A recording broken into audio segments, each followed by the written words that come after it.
Alright everybody, hello and welcome back to Microsoft Flight Simulator 2024, where we've returned to the PC version today to check out a new aircraft release. It's only on the AnyBuild store currently, so I had to make yet another account, so... But anyways, it is the Archangel, goodness gracious, by KwikFlight, or the SR-71, or the experimental one. I don't know the specifics of it. I just titled it the SR-71 because that's what I'm seeing, so whatever. We're gonna fly whatever it is. It looks really cool. It's $22 as well, so nothing that's gonna be breaking the bank, which I was really happy to see. Does that mean it's gonna be less? I mean, again, I have never flown an SR-71 in real life, so I won't be able to compare my experience with flying it in real life to this version of it. I'm just hoping it's gonna be a fun time, a cool experience. So, without further ado, let's go ahead and check it on out. Before we dive into it, we'll check out the different liveries. There's a weird one that's with it. This one specifically. It's like a glow-in-the-dark. I think it's all lit up at night. Probably would never use that one, but you know. You also have a NASA variation of it. An Air Force livery. And default with the Skunkworks logo up on the tail there. So, or the rudder, I guess I would really, I mean, it's probably both. So yeah, we'll go with the U.S. Air Force livery. No, we'll go default for now. We can always switch it up a little bit later. But hopefully everybody's having a fantastic Wednesday. Forgot what day it was. But we're gonna start at my home airport right here. Do some touch and go, see how this thing's flying, and yeah, we'll see if it's worth 22 bucks. I mean, it's definitely my price range that I like for an add-on, so I have high hopes. We'll try to cold and dark start this thing. I mean, we may as well just see how in-depth it is, because I'm not really sure how much has been declassified of an SR-71 at this point. I feel like there's probably still things that are classified, so I'm not sure how much documentation's really out there to go off from. But either way, it's an SR-71 inside the flight sim finally. I know a lot of you have been looking forward to it. I know Blackbird Simulations is also making one, so there's going to be a couple options out there. But here, hang on. Let's look inside real quick.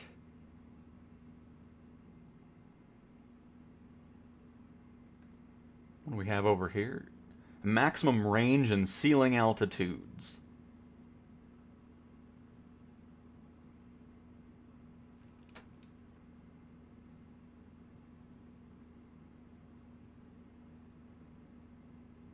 I mean, so far from the exterior and interior views here, it's looking nice.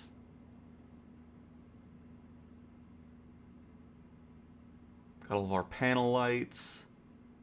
I know there's like a set of buttons somewhere to toggle things. Just need to find them first. Because I literally just bought this, so it's going to be a learning experience for everybody.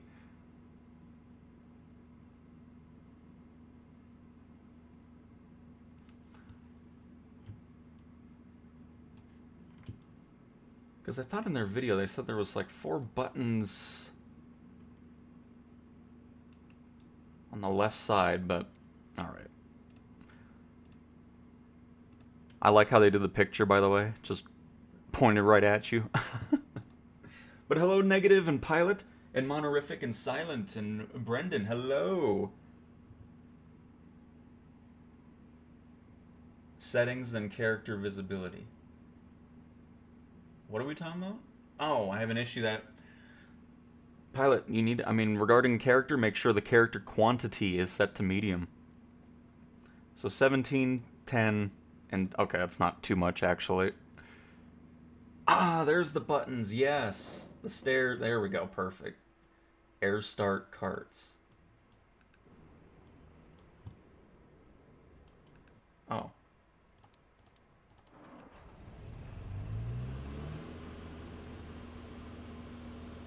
There's supposed to be... Why didn't it...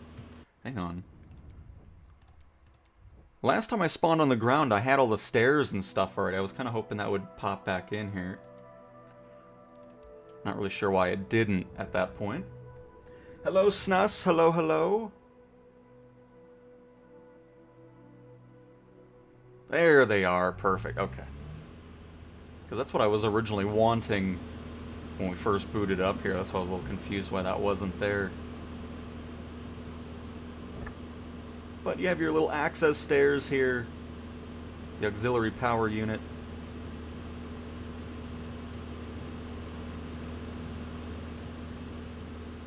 We'll have to see how those wires actually connect up. But here, now we can go into showcase camera. Because that's what I was trying to figure out. I was like, I want that to be actually on the ground here. That would be nice. We'll get a nice little up-close look here.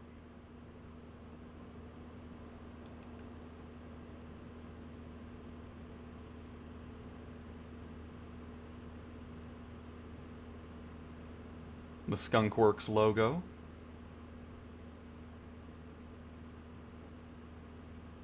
Is that... Why does it look different? Is it actually the logo, or is that just a one to avoid copyright? Hold on. Why does it look weird?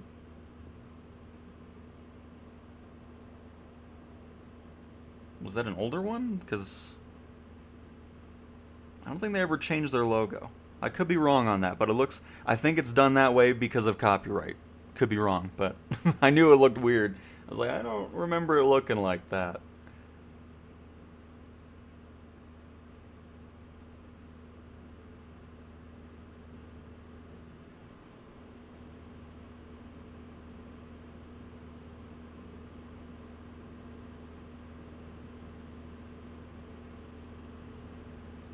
Heatsink system fuel cross-feed valve.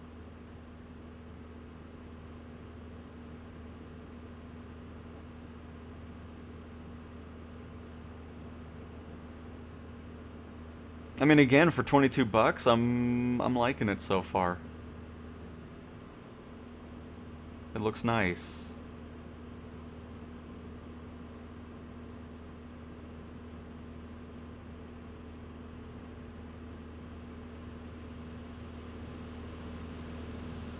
Check up in the gear compartment here.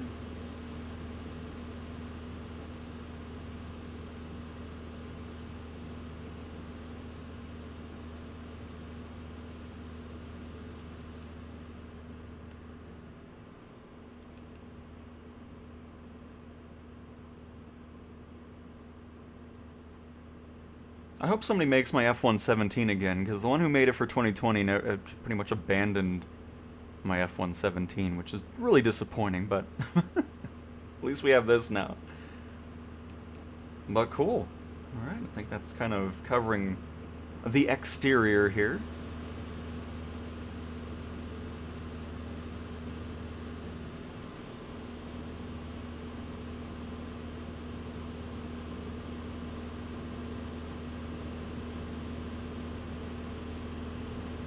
Well, negative, you are in for a lovely surprise, because most aircraft are well above 20 bucks. So that's why $22 is a very low price for an aircraft add-on.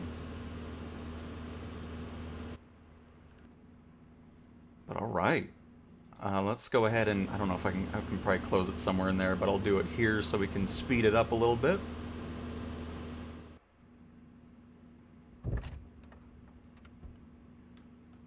We now know where the buttons are. So that should get rid of it, right? Yes, perfect. Do we need the air start carts? Nice. I'm assuming we'll need them. We'll see. We shall see. Alright, external power. Oh. Okay, we did need them. Light rheostrat switches. Oh. Oh, this is just lights? I'm not... Oh, yeah, we don't need lighting. We're good. We're in the daytime here. Tail light switch steady.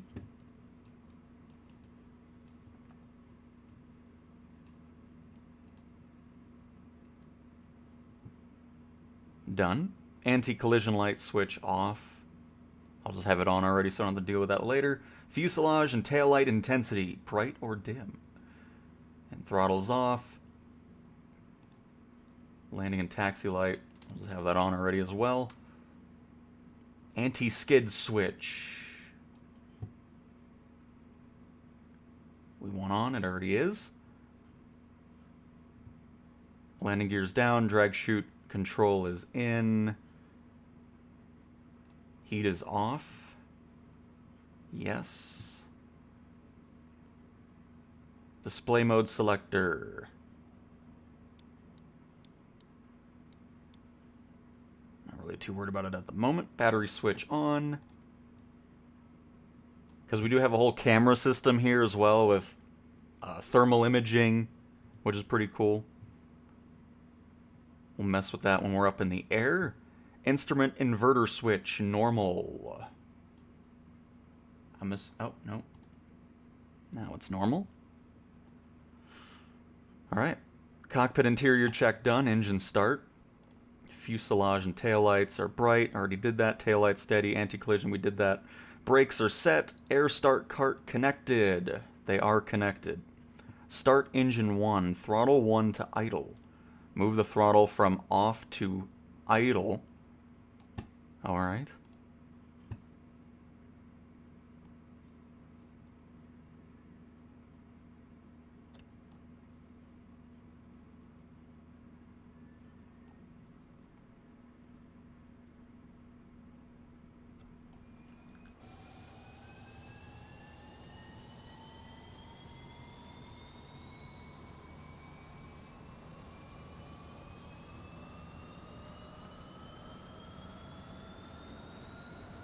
I was going to say something, but I'll let you hear it boot up.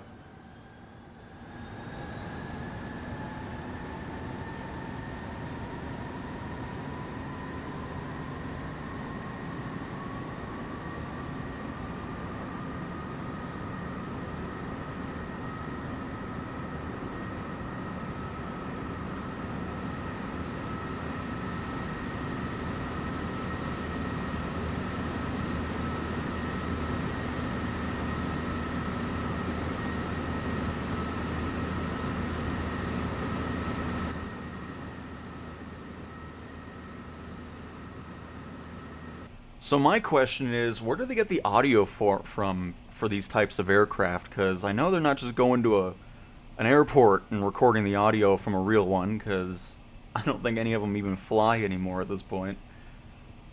It's probably just like a hybrid of other things. Alright, generators turn both on. I think they're set to normal, aren't they? Now they are. And then air cart and external power unit gone. And we're ready to go. Alright.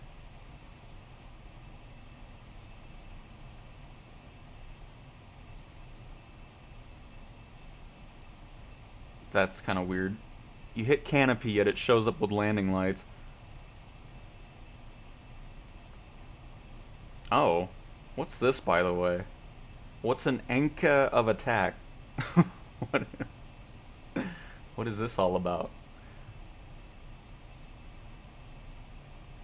Pretty sure that's supposed to say angle of attack, so a little spelling error there. KwikFlight? Alright. So cool. Let's go ahead and get the chocks out, by the way, too. I'll do that.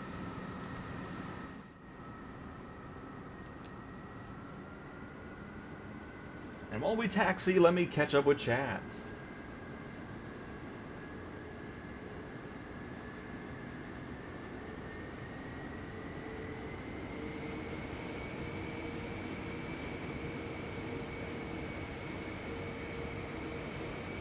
By the way, let's look at this at night really quick.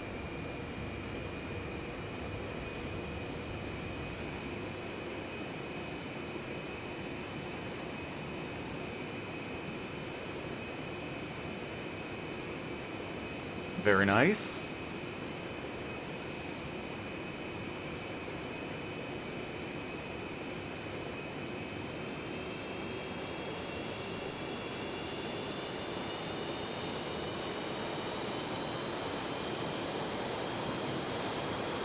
Oh, does the nose wheel not turn?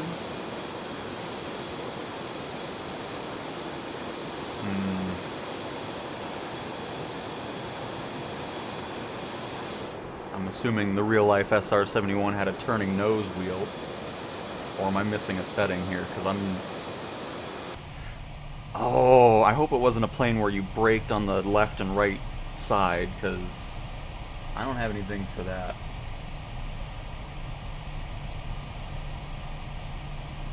Oh.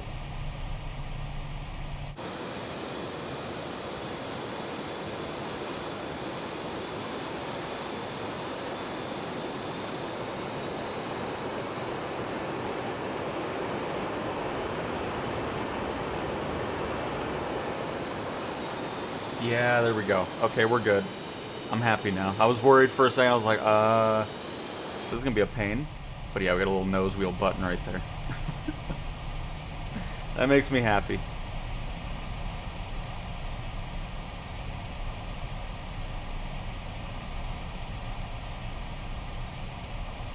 This is not Blackbird Simulations SR-71.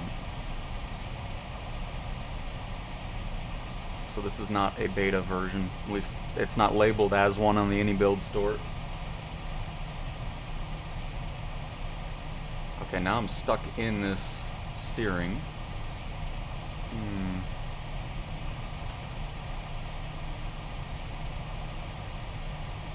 It's a bit weird.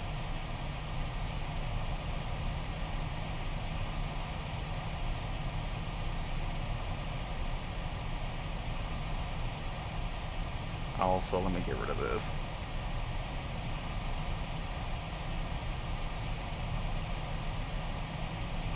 Oh, I gotta get used to you, man.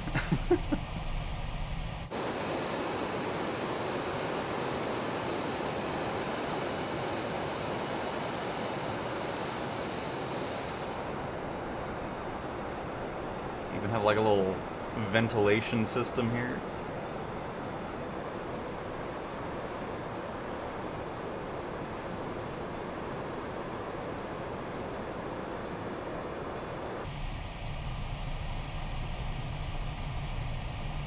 Oh, crap. Why are we going so fast? I don't even have you set up so... Goodness gracious. I know you want to get up in the air, but...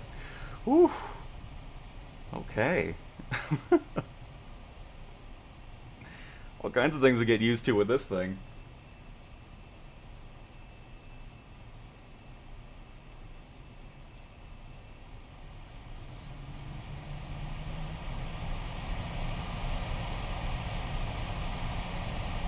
Oh, is that not... Oh, so that must be fuel then. Kind of spilling out the back, I guess. Again, I'm not 100% versed in an SR-71.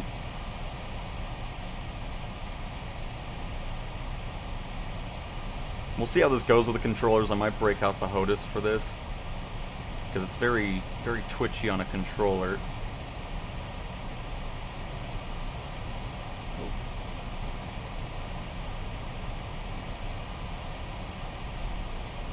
Yeah, I might... Oh, by the way, it would help if I go at full power on this.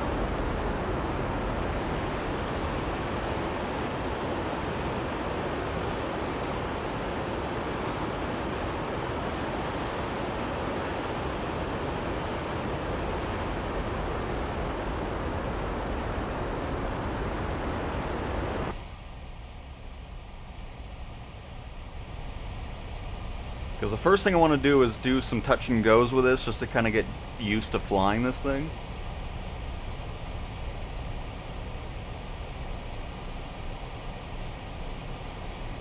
I'm not really a fan of the reflections, because I'm not even sure what this is reflecting.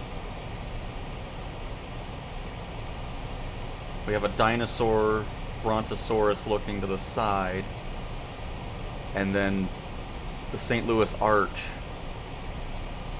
is there, and then over here we have a mountain range with an M holding it up.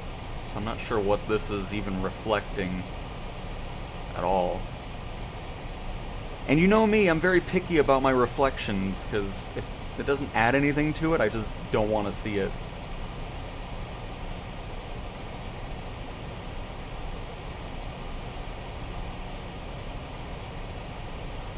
See, it could look like this the whole time and I wouldn't care. Like, I'm not missing any extra details regarding that nonsense on the screen.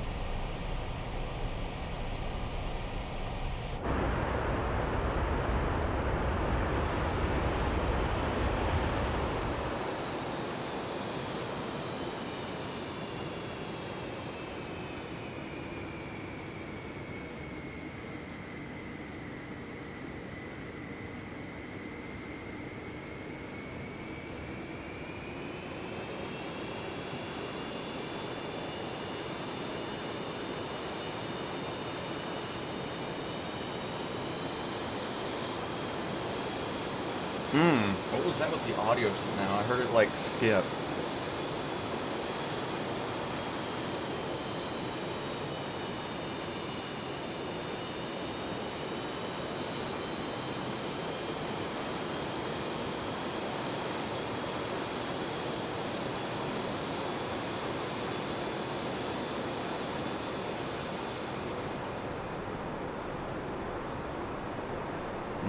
Might have just been a one-off thing. It just sounded like in Flight Control Replay where the audio kind of does a step up and kind of skips something, but didn't do it there.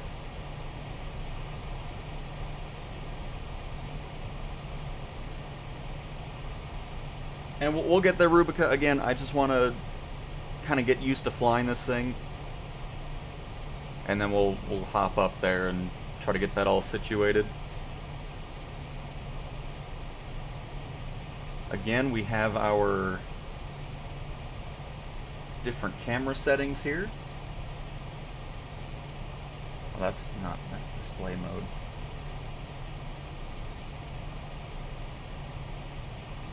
I'll need to remember where to change that.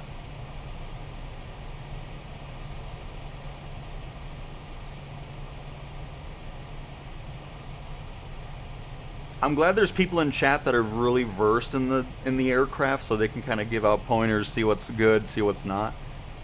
I love that. So thank you for the information, Greg, and everybody else that's helping out as well. Will planes like this be available on the PS5? Eventually, yes. Because right now this isn't available on any of the marketplaces. This is only available on PC on the AnyBuild store.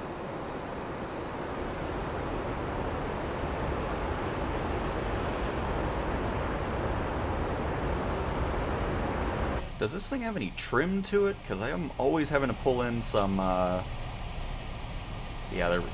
Perfect.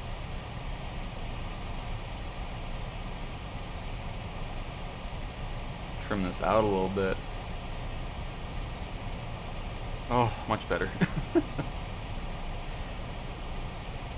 Alright, so we're going 215 knots. Again, we're going to just go for a nice landing here. Just kind of get used to it, and then we'll climb up and try to get this thing as fast as we can.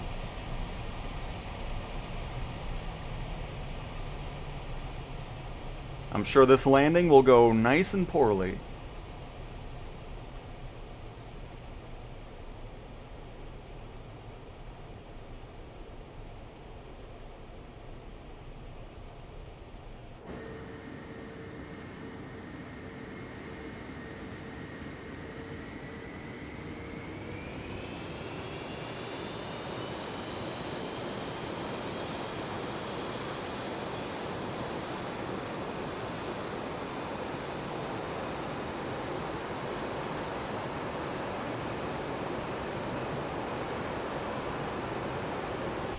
And we'll also test out the drag chute, which I'm hoping I can just put the parachute back in. May as well see what that's looking like.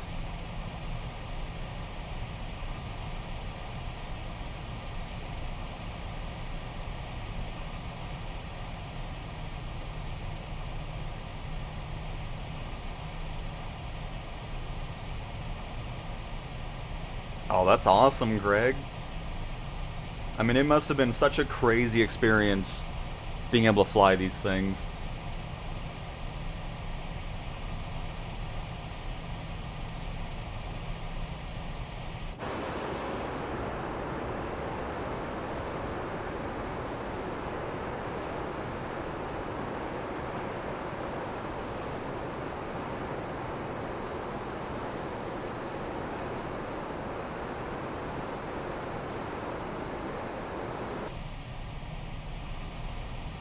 Alright, so we're in the 140-ish knot range.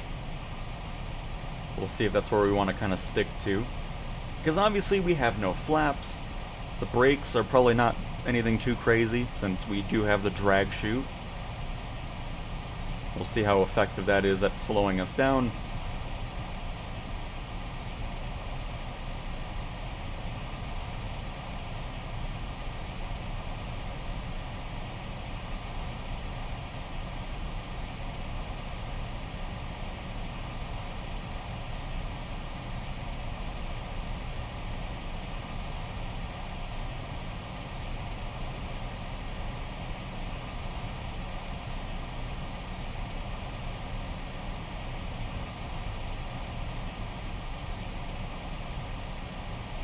And then after this, I'm going to get my HOTUS out, because my hand's already cramping trying to fly with the controller. Oh, man. I miss my gyroscope.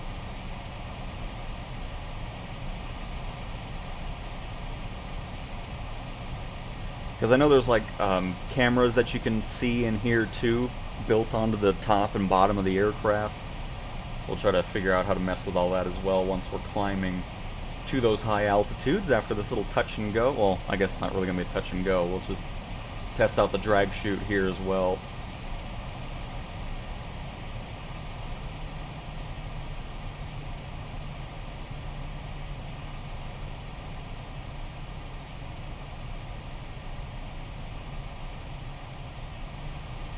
Uh-oh.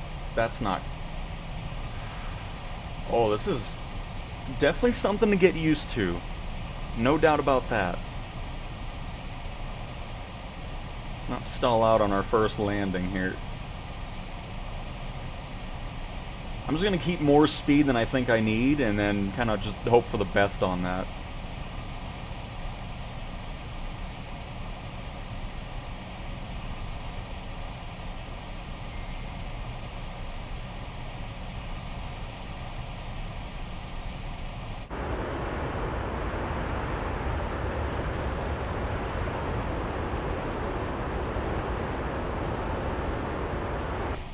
Seems like I have to be in like almost full power in order to keep some sort of control on descent here. Again, just something we'll have to get used to, see what we're needing to do. I feel like I'm in an F1 car with the halo. We'll just scoot over to the left a little bit. Or actually to the right. Keep our PAPI lights in sight.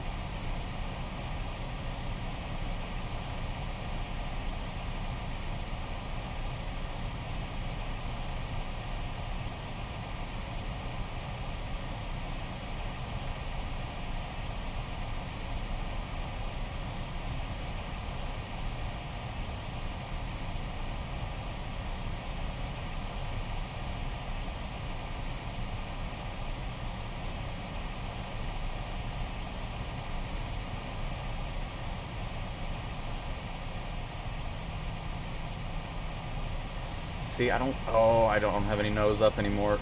I don't have any nose up anymore. Oh, this is gonna be something to get used to. Oh, now it wants to float, which is great as well. Oh, yeah, we're gonna just drop into the... Goodness gracious. Yep, we're switching to a HOTUS.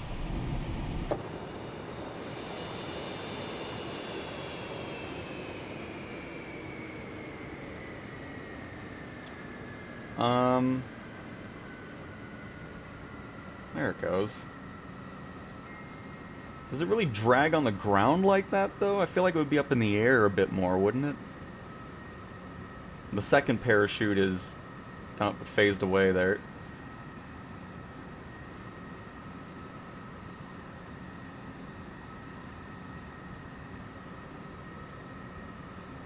Because I think this is a second chute that would normally be inside of it, but it's kind of glitching out a bit.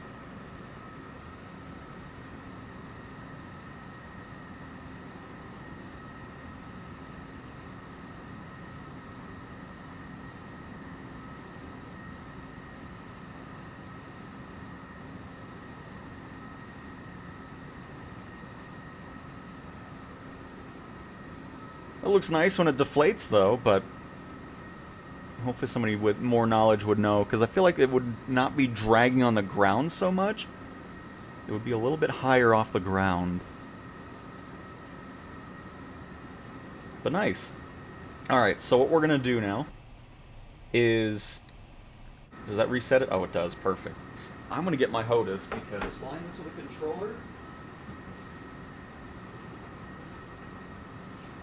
I don't recommend it. Because it just feels, I don't know, it feels really weird, like you have to be in a very small section in order for it to maintain its speed. Because even with the high speed, it seems like you kind of lose any forward momentum really quick, so let's try this now. I haven't used my HOTAS in forever.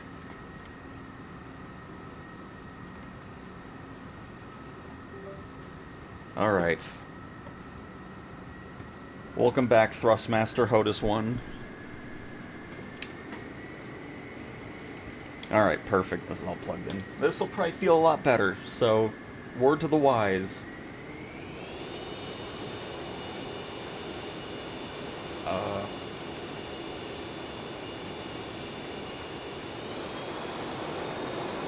there we go. We are good. What is this? Oh, it's our little parachute door. Oh, that's... Okay, how do we close that now?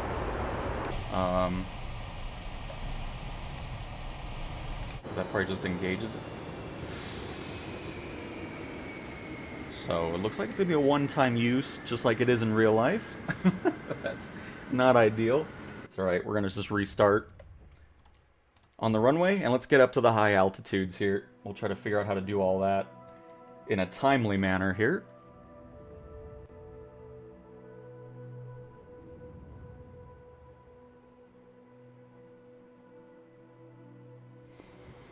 Yeah, I'm assuming my landing speed was too low. Again, just learning things as we go. What's my button layout anymore? That's gears. I don't know what my parking brake is, so use the controller for that. Alright, let's get up to some nice altitudes here.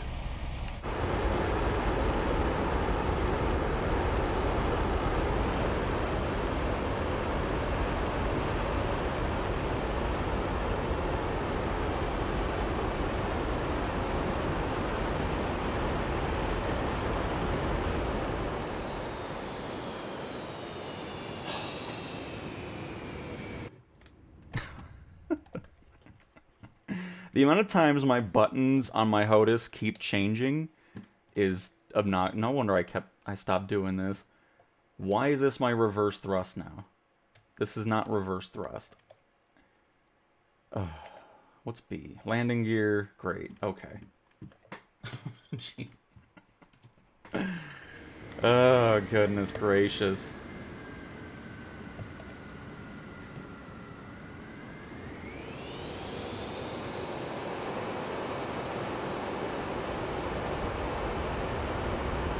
Just restart. Goodness gracious. I don't know why my Thrustmaster controls keep resetting to what they had default, because I don't want reverse there.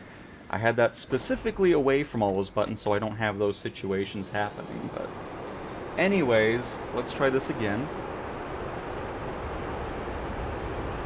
Why do I not have afterburners now?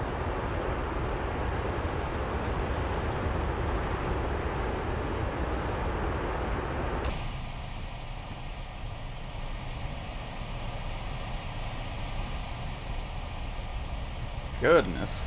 Everything was going great until I hit that stupid button.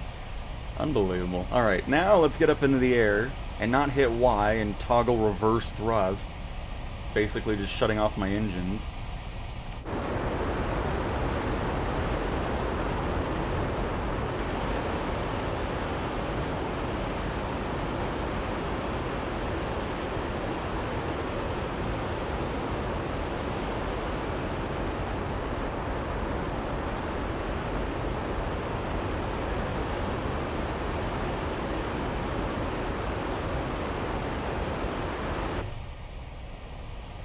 Alright, perfect. Now I'm going to have something else open so I can see the different buttons that they showcased. We can mess with that as we climb to see what the ceiling of this is. What did they put in the checklist? 90,000 feet is what the developers put as a max altitude, so see how true that is. Because I know as we climb, there's other things that we're needing to do, because I think the cones can also move, and the engines, and all those fun things, so I need to figure out where that's at as we're climbing here. It does already feel 100% better with a HOTAS on this one, because, yeah. Controller is not it.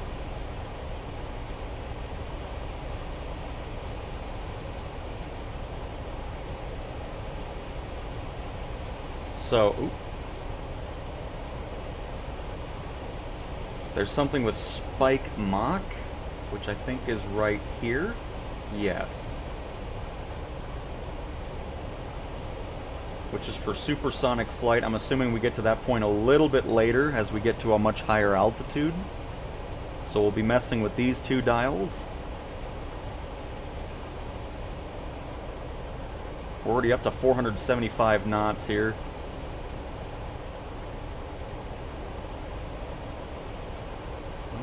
Also don't want to descend. Need to get the trim set up a little bit more here as well.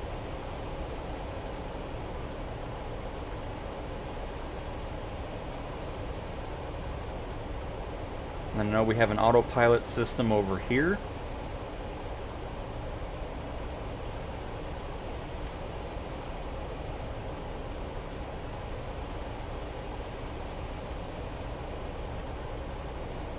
There we go, perfect.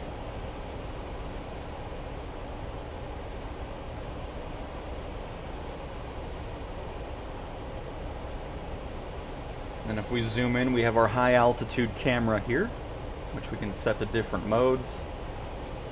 I'm not sure why it looks, oh there we go, it looks better in that footage there. This one, oh there. It only looks good when you're moving the camera.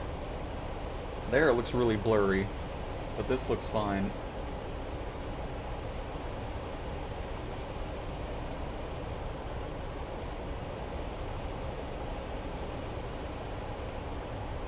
I was...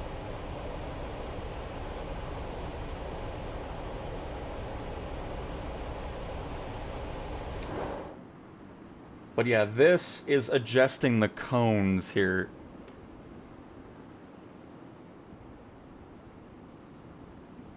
See if it sounds any different to any other sonic booms here. I mean, I don't think it really would. Not really any boom, just having that audio going. 424 knots, 47,000 feet in altitude, and climbing at a nice rate. So I think I'll just keep doing a little bit of this.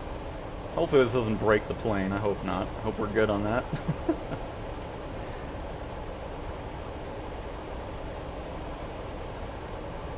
Almost a Mach 2. I feel like we're doing something right. We're, you know, our speed's increasing, which is great. You can also do air refueling if you want to. It does support that as well. With the lovely Air Show Assistant.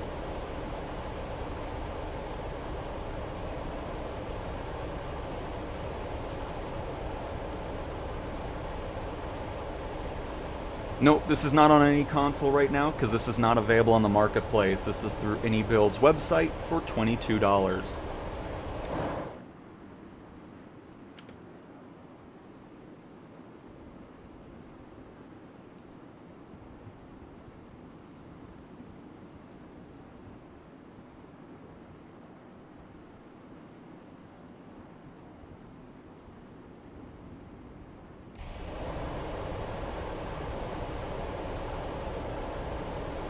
Yeah, but even with the parachute, the trailer that they made, the parachute was dragging on the runway, so I don't think it really matters what speed it is. It's gonna be that same animation. I mean, we'll test out again when we get back to the ground, but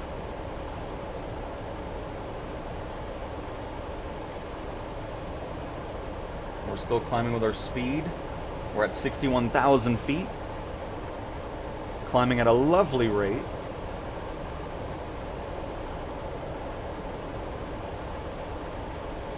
About 6,000 feet per minute or more. Oh, why did the audio just change there? What was that about?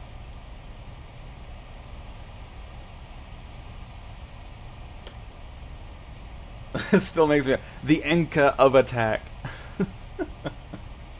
How does that get... Like, that's just such a weird misspelling. It's weird. I don't get it.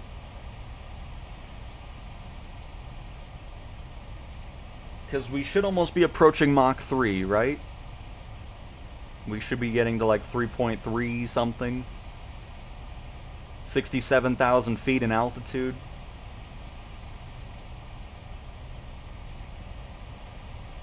I don't know if I need to do more with our spike control. I'll bring it to 15 notches. You wouldn't want me teaching an SR-71 class, I can tell you that much.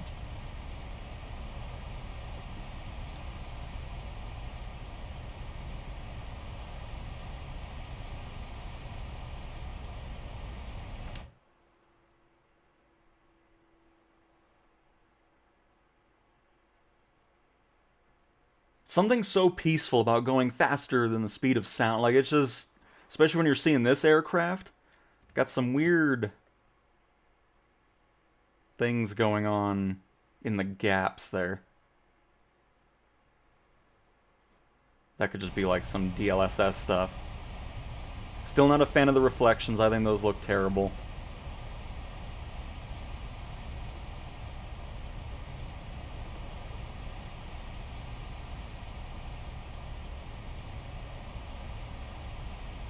Well, there's 3.3. 80,000 feet. Still have our beautiful spying camera system right here. Which again, you have different modes for. Still not sure why those two are blurry though. This one looks fine.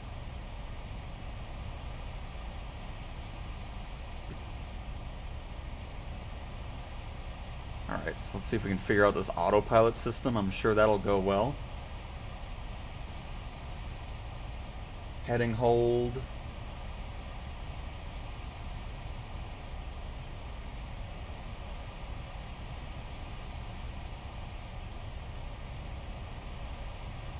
Just turn it all on and see what happens. Oh, Mach hold.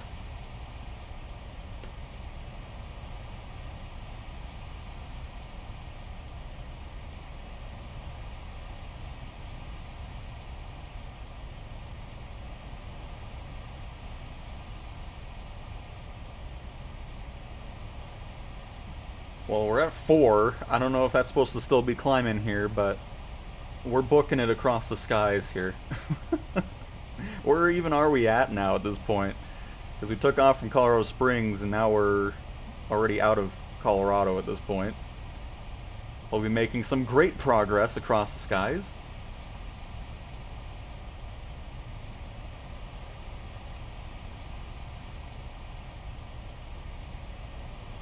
Alright, I'm going to bring our power back here. Try not to move too much here at these speeds, because obviously you wouldn't want to be doing that.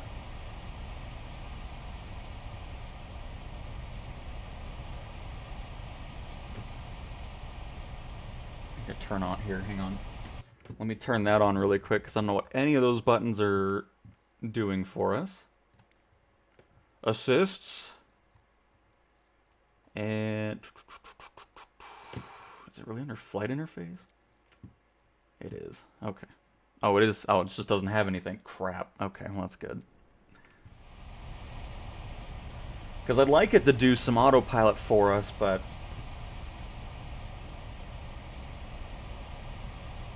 I don't know what any of It's just regular trim, it looks like.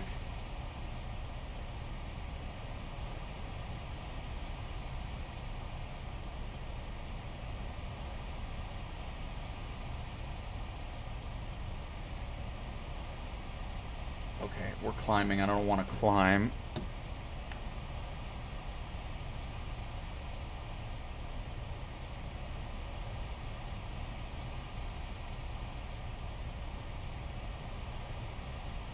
Oh, goodness. Okay, you know what? Oh, stop it. Alright, bring our throttle. I don't know what's happening, but I'm going to turn off whatever I turned on over here, and I'm done with that.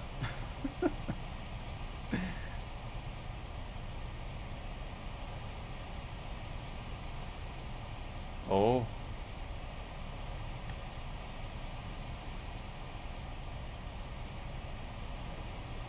Just level out, please.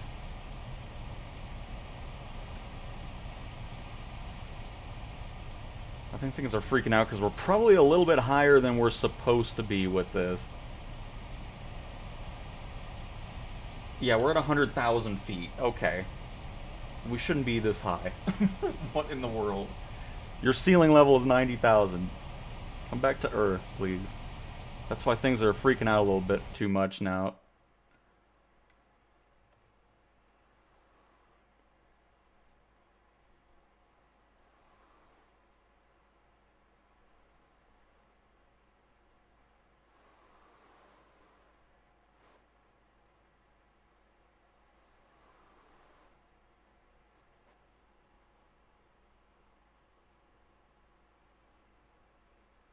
Get a sense of how fast we're traveling around here.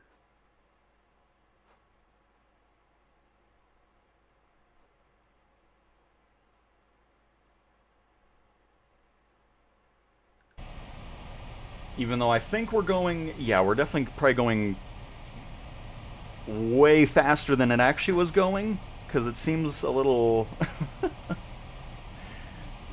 kind of just on a mind of its own here. We're over 100,000 feet in altitude, so... I need to drop this down here. Get us back to a normal altitude that this thing would be at. That's why it's doing this little bobbing around.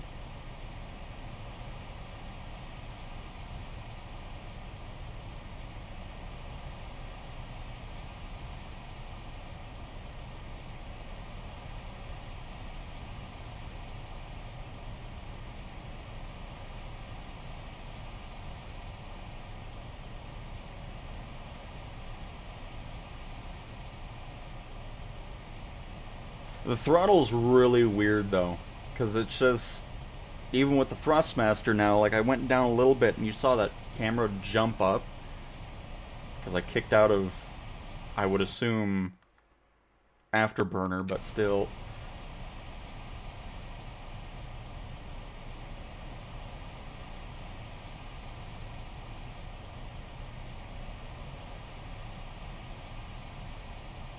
Alright, there we go. Now we're at a much more normal altitude here.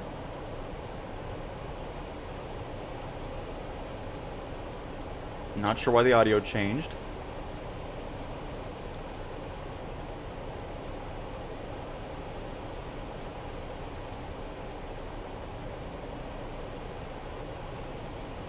Maybe our ears just popped and that's why the pilot's hearing it more now. Alright, so we'll just try to keep this heading here a little bit. We're somewhat level as well, which is nice.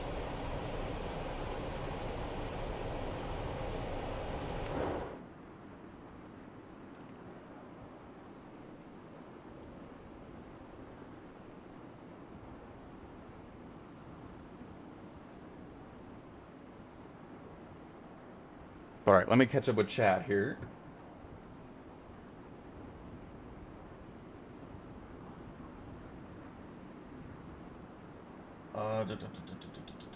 Hello, Moose.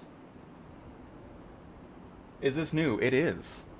It's on the AnyBuilds store for $22. This is not the Blackbird Simulations SR-71. That's why...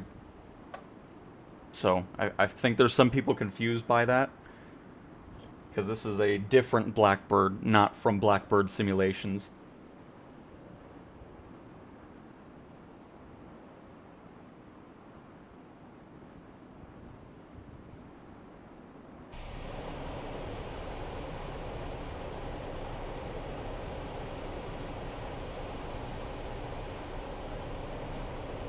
Look how far away we are. That's so cool. I mean, granted, some of it was not realistic speeds. We were going way too fast. But we're kind of in the nice range now of realistic from altitude to speed. I'm a little slower now, though. We can bring that up just a little bit more.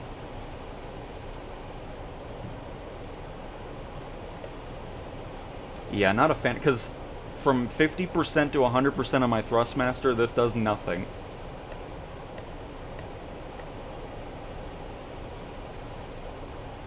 And it doesn't start moving until about 25%, so not too much of a fan of how the throttle's moving, because that's going to be a pain when it comes to landing this thing, I can tell already. So no wonder flying, or controlling the throttle with a controller was really weird.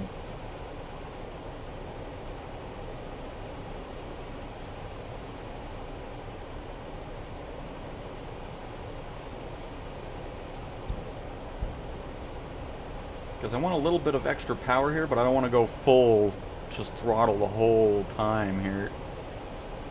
Because I'm just trying to keep the numbers in a more realistic state. So we'll have this going for a little bit more. That way we can increase our speed. Audio changed again. I guess it's just because of, I mean, with how fast we're going, I don't think we would really hear anything different from the cockpit. Not really sure how that works, but I don't feel like we'd be hearing that weird change happening.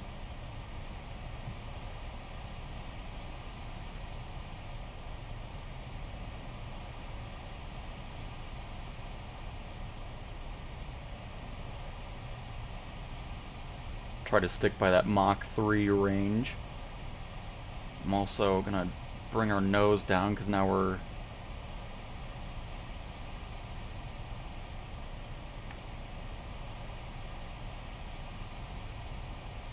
climbing again, since we added that extra power into it.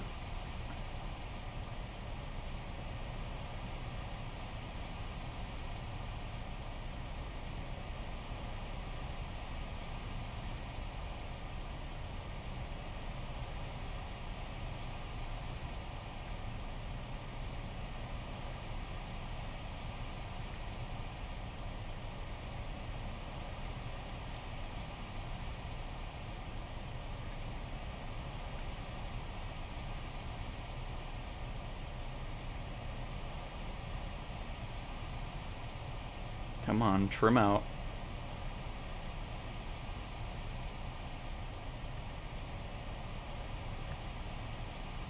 I mean, it's just, it looks like I'm looking through a lava lamp.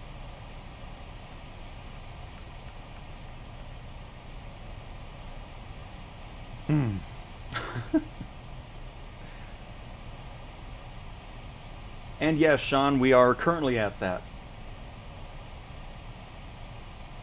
Oh, really, FMJ? I'm sorry to hear that.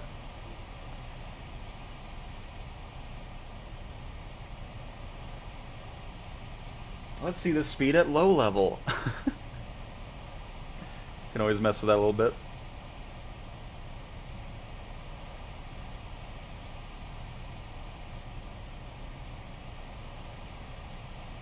I mean, I'm sure the Blackbird one's gonna be great. I just thought, you know, yeah.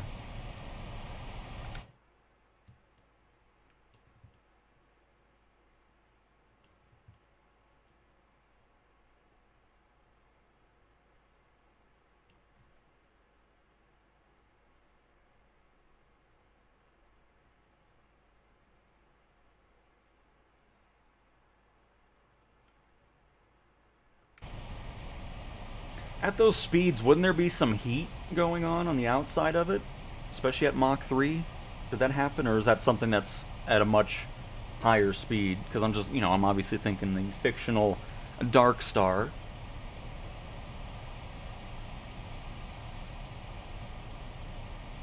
But I feel like even at these speeds, at this altitude, you'd have some form of that happening around the body of the aircraft.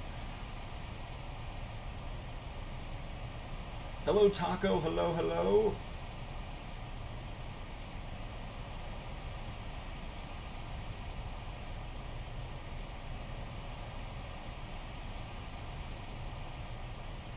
Guess we'll head to New York, huh? Be there in about 10 minutes.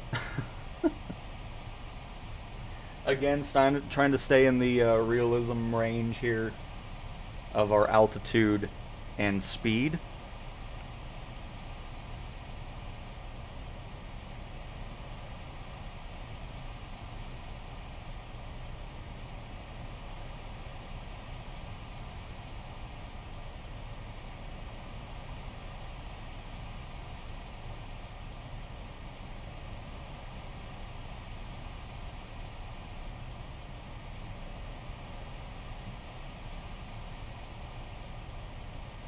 I always love when the planes have these camera systems in it.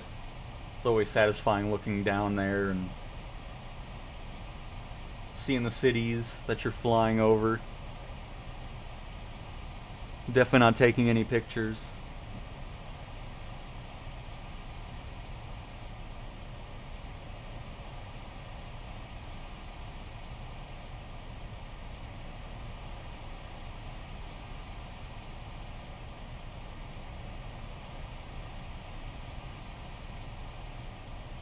And gotcha, Phantom, yep.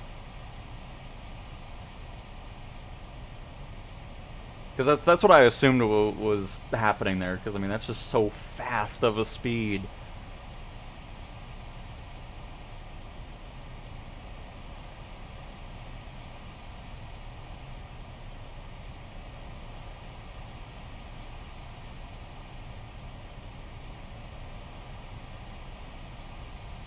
Just trying to get this trimmed out to a nice level flight.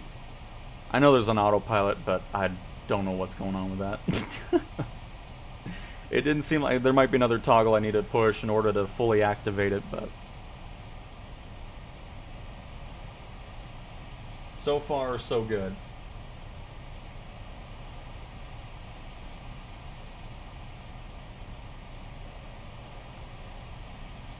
I mean, if you have the visual assistances on for the HUD and stuff like that, it should have true airspeed on there under flight interface.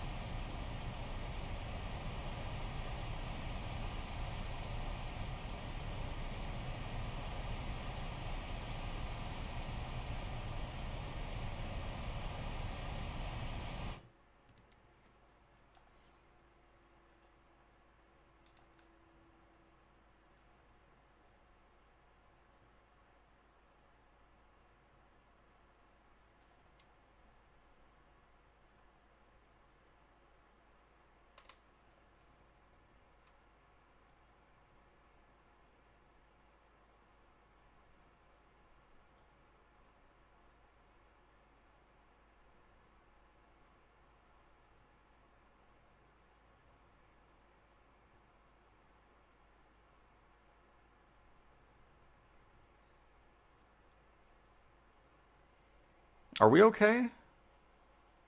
Okay, I think we're fine. It almost looked like we're starting to dive, but we're fine. Was a bit worried there for a second.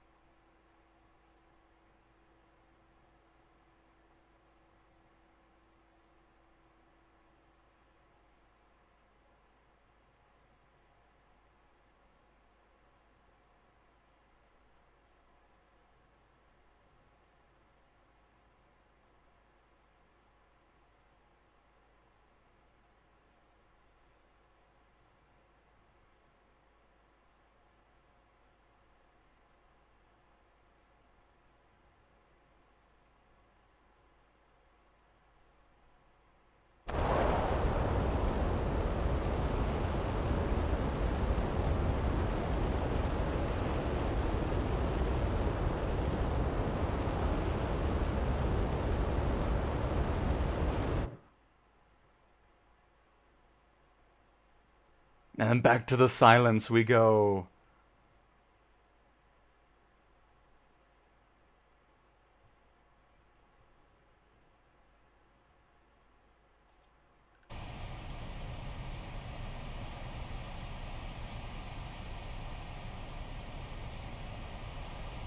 We're not at New York yet. We've been in the air for like 15 minutes.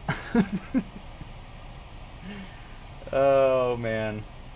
I mean, it's just always fun flying these things. I mean, that's why I'm really hoping the Overture from Boom Supersonic, you know, the supersonic passenger airline aircraft they're making, be cool to see that come here to Flight Sim as well. Just something always enjoyable about having these supersonic flights.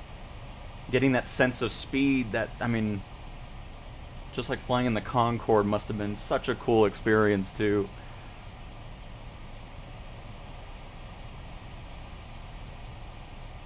Absolutely FMJ, I'll turn down the music. You know, that person never came back. It's okay. At least no more random issues that didn't exist. Like, what in the world?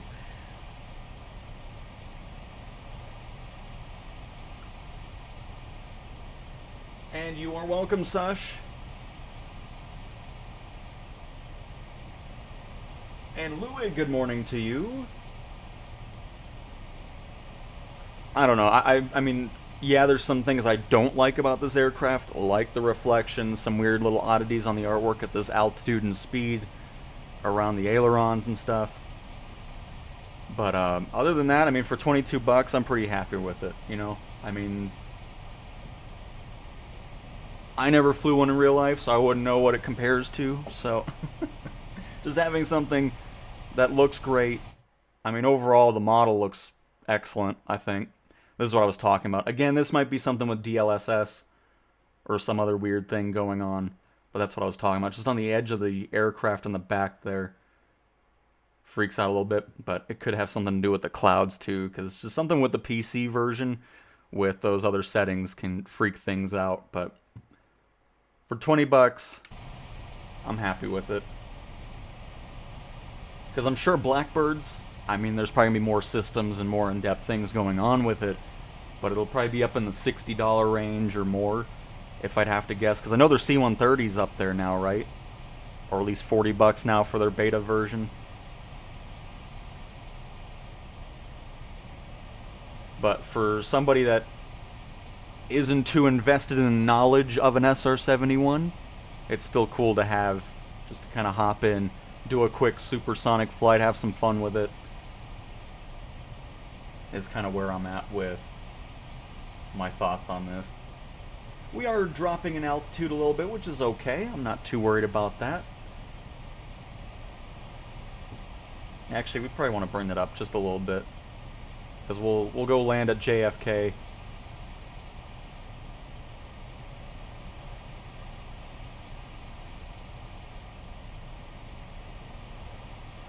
I used to know a guy that test flew the Aurora at the 51 base back in... Oh,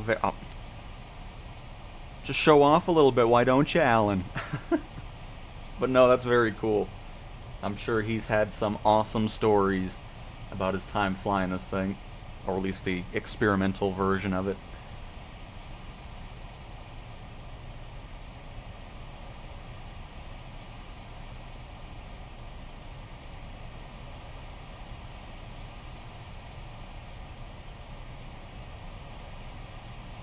Norfolk, I'm gonna be honest, I have not seen a memory icon pop up, I don't think ever, on the PlayStation side.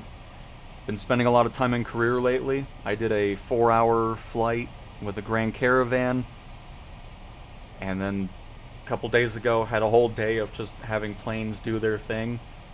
It was probably a good 10 hours straight, and had no issues regarding that, so I'm not entirely sure if you're flying bigger maybe it's airliners you're on or something that's happening with.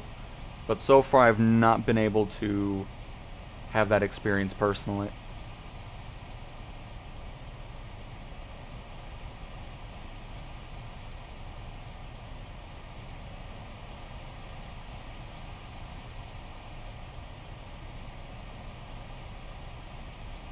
didn't even look at the seat back here.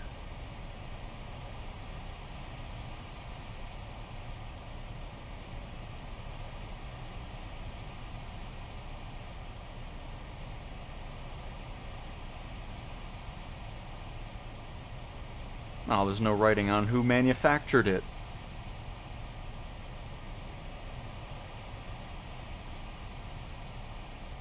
Oh, shoot. You know what we haven't done yet? Hang on. Let's see what this looks like at night. Let me make sure I know where the buttons are. I think they're on the left. Yes, right here. Perfect.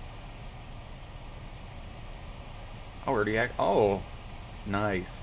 Because I know these lights are... There's somewhere where I can move... Yeah, look at that. I can actually move the light around, which is kind of cool. Let me get up close so we can see that.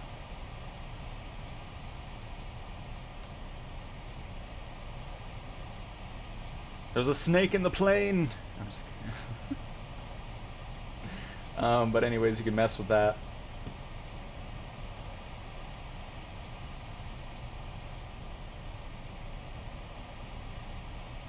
Oh, there we go. Maybe it's just when you're at a farther distance. Yeah, if you just get up close. So you have the different thermal imaging. So while you're flying over at night, get to see all that, which is pretty cool. And we have another panel light over here that you can also move around. Do you think an SR-71 pilot ever did this? They got bored and they're like, fling the light around a little bit. Oh, man. I don't think there was ever a moment where you'd get bored flying this thing. I mean, just the thought of you're one of the few pilots in the world flying this thing, there's just no way you'd get bored by that. And again, those terrible reflections continue at night. I don't know, it's just... I'd rather not have that texture at all, to be honest. But cool. Oh, let's do some showcase at night as well. Hang on. How are we doing flying-wise, by the way? I'm too busy messing with the lights. We're down to 71,000 feet. Let me bring the nose up just a bit more.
Nice.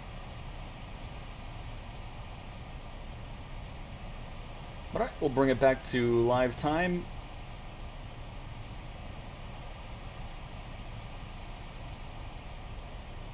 Switch our camera back to day mode. Look at that.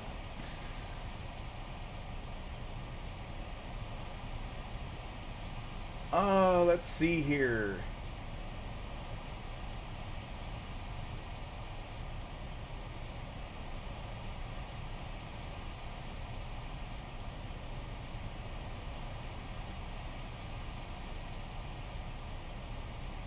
Why am I not flying the SR-72? Hasn't come out yet. Let's see here. You're sitting in the front of a monitor, right? Yes. A 1080p monitor, Sean.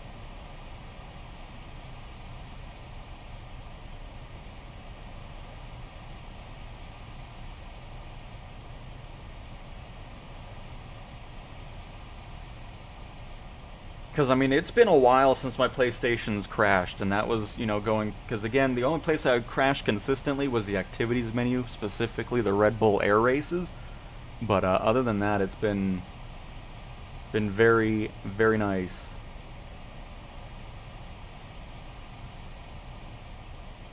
Well, I think we should start our descent here. So I'm going to bring our power back.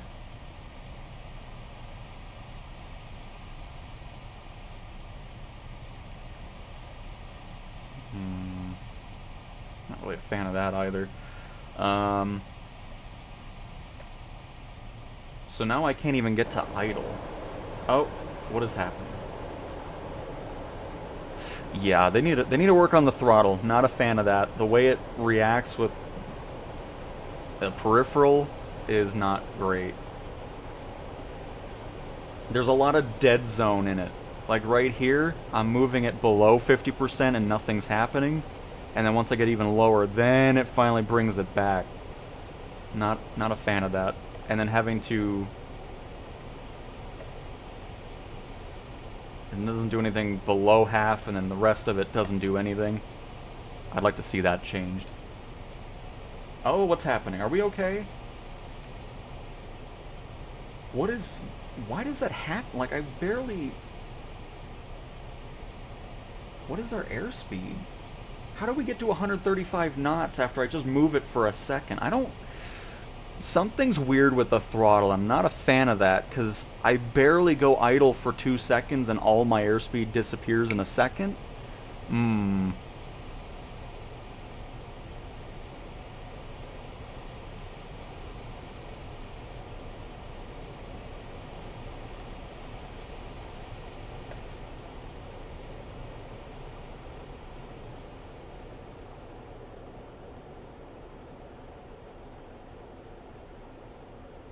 Because here, let me level it out, because I really want to see this, because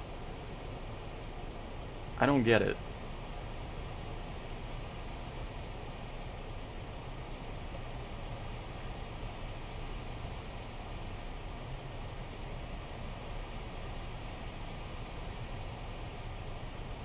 See, like right now I have this thing set to full power and I'm still losing speed.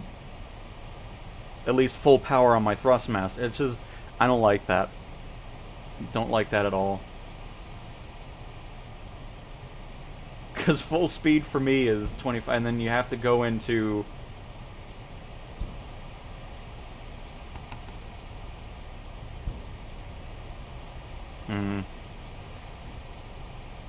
Yeah, I'll add throttle control to my negative list as well. I'm just not a fan of that.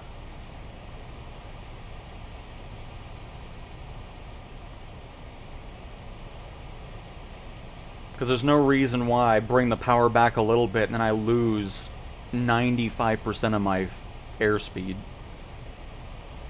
And now I know I was feeling weird when we were doing our first landing. Okay, just... I am 100%. Why am I going... What is happening? I don't get it.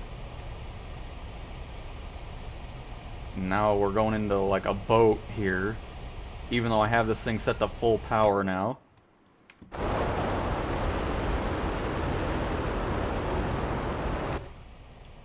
think we're running into some things that shouldn't be happening here.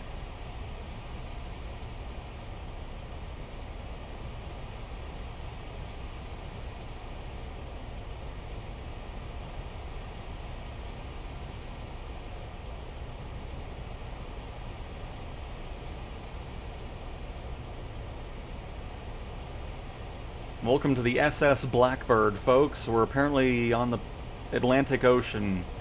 Why is this happening? Stop. Just go. Get the power. What are you doing?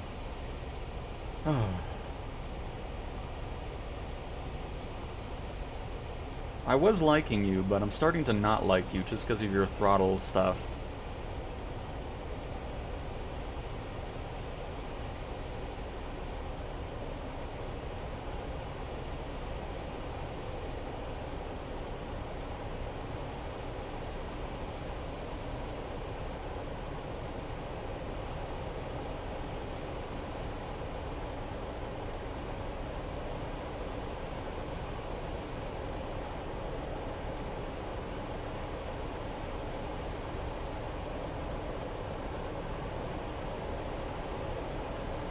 Nope, we still have 20 pounds of fuel left.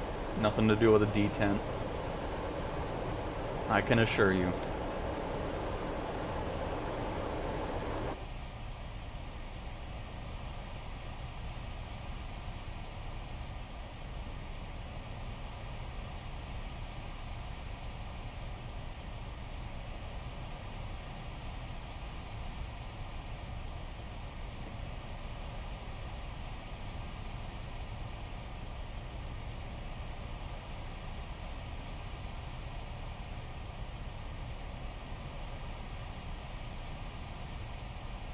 Oh, we're talking about something else. Okay, gotcha. I thought we were talking about my issues here. I was like, no, we definitely didn't run out of fuel. I see. Just helping out Meech. Love it.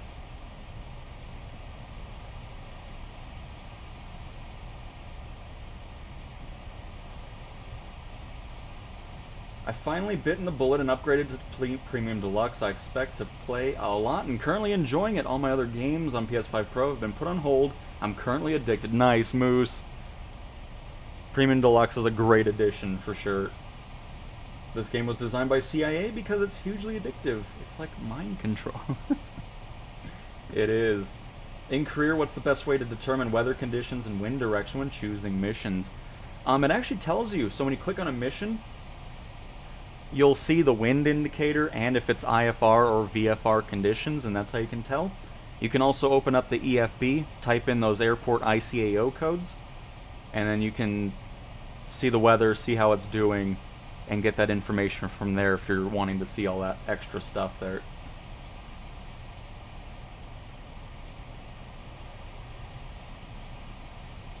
And Top, hello again from North Carolina there. Very nice.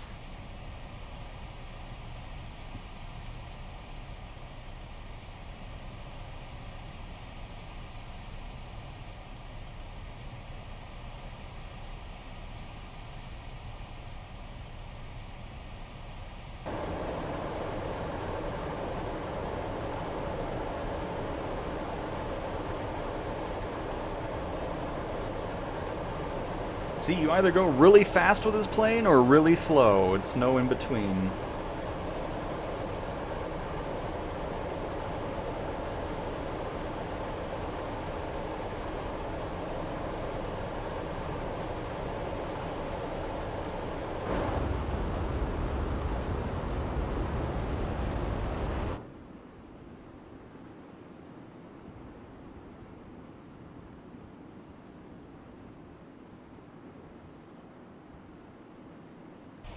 Gotta be honest, I'm already not looking forward to the landing just because of how weird the throttle is. Not a fan of that in the slightest. But we'll see how it goes.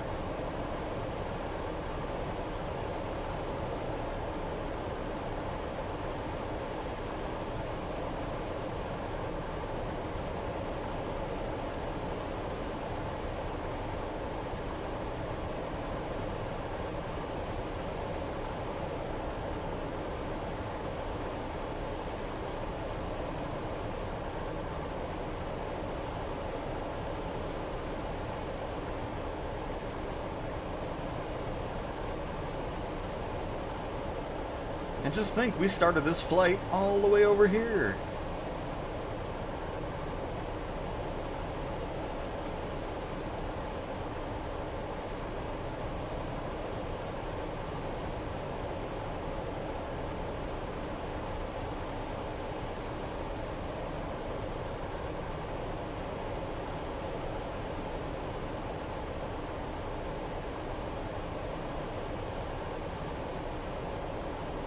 What do I do if I require a taxi and it gets denied? As it just happened, I got a bit lost, that's all. Like in free flight? Or actually in career mode? Because in career mode, I always have the taxi ribbon on, because then I'm not going off course or I know where I'm going to, especially at a bigger airport. I really recommend having that on, because then... Because, I mean, other than the request to get taxi before you start moving at the start of a mission, that's the only time you really talk to them. But yeah, really recommend the taxi ribbon. That's a very good visual assistance to have on, because I always have that on for career.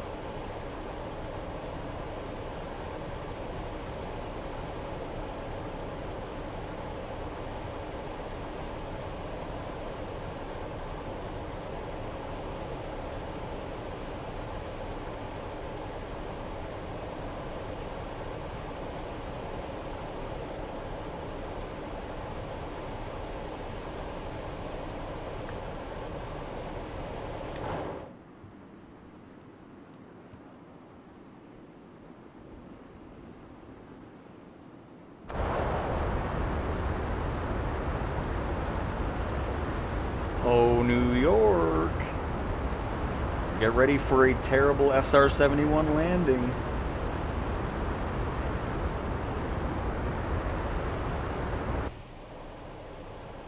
Norfolk, you're just running into all kinds of things, because again, I've not had any issues with getting a taxi clearance in career mode. I don't think that's ever happened to me on any platform, actually.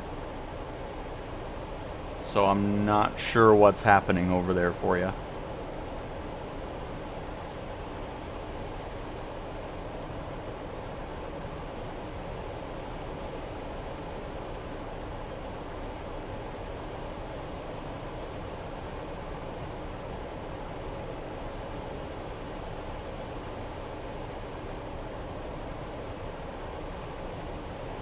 By the way, glad everybody enjoyed the airport add-on video that came out yesterday. Always love making those.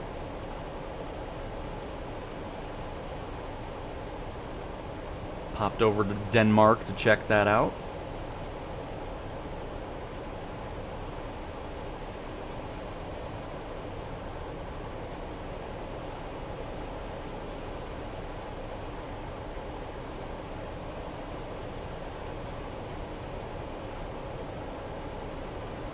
Just want to see if there's a button to change.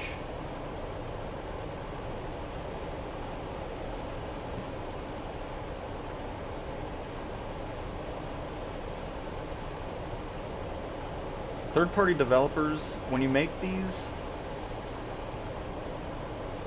can we see how it says throttle and all that stuff? I'd love to see, I mean, I know most of the buttons here have the things on here, but refrig what? You know, it's just stuff like that. Temperature for what? You know, it's just, I'd like to have a little bit more information, especially for somebody that's not versed in an SR-71. Or same with this stuff here. This is Mach hold, so obviously speed. This might be speed in general. Nav mode, heading mode. And then this is just autopilot trim, which I didn't really see doing. I mean, it's just something to kind of learn, but still. Like to see those hints around, because there's other aircraft where it's not as detailed on the labels in the cockpit itself, and third-party developers just don't put any of those windows up.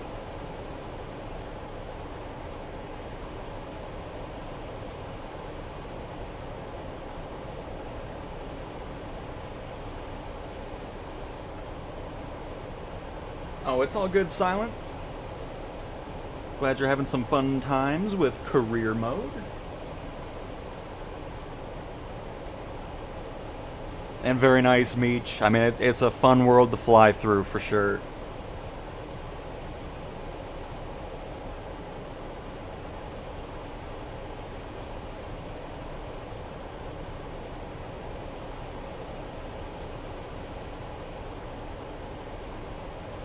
I'm bummed neither one of these is coming to console right now. I mean, yeah, it's typically about a month or so. I mean, I'm sure some of them will. This one I'm still up in the air about. I'm not going to give my review until I kind of experience, because if the landing goes poorly, I'll do some touch and goes with it just to see if I can get some sense of good control over the throttle. But again, right off the bat, it's just, I don't like how it reacts. Give me 0 to 100. Don't give me this, and then it's like, okay, I want to go back to 100. Okay, now I need to put, like, it's just, I just don't know.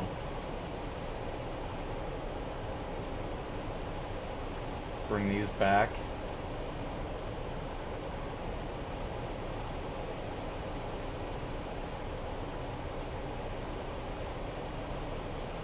I mean, don't get me wrong, like I said, the price is nice, but I also want to be having a good time with the aircraft. And takeoffs and flying it in general, I have been, but when it comes to throttle control, I'm not too fond of.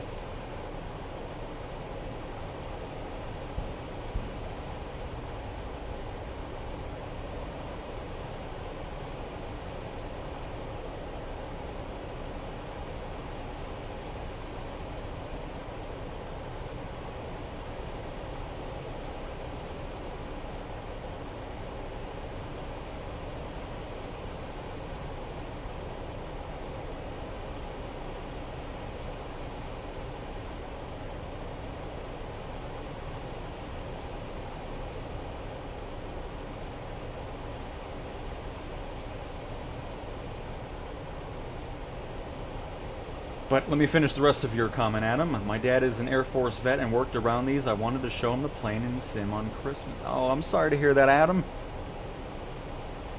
Hopefully it makes a surprise reveal already. Who knows? Maybe you can still make a marketplace release beforehand.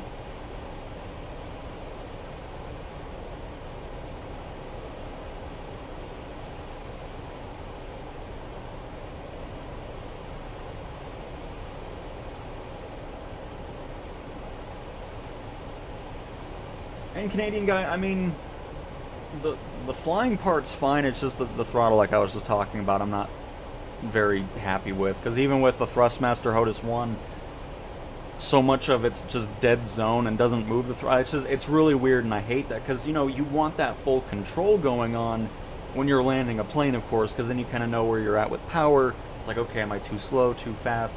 You can adjust it. But with this one, it's like, oh, you want 49% to about 30% doing nothing, and then past that, oh, I'll go from top. No, it's just, I don't know. I'm not sure I'm going the route of saying it's worth $22 just yet. So we'll see with a little bit more testing. I don't want to rush it and just say, oh, I'm not recommending it, but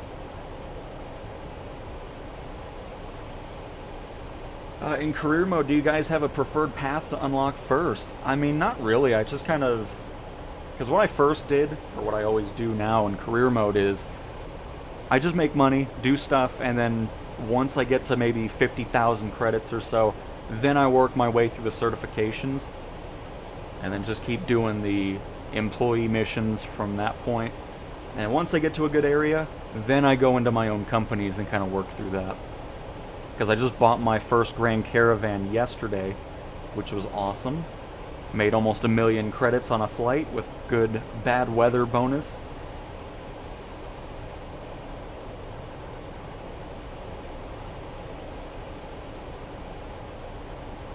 It is CJ's.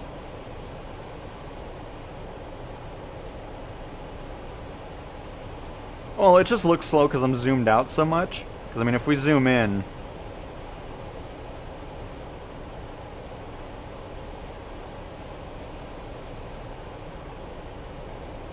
because we've also lost a lot of our speed here as we descended.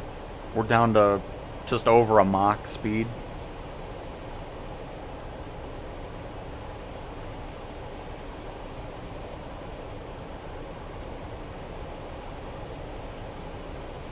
I probably descended a little too early.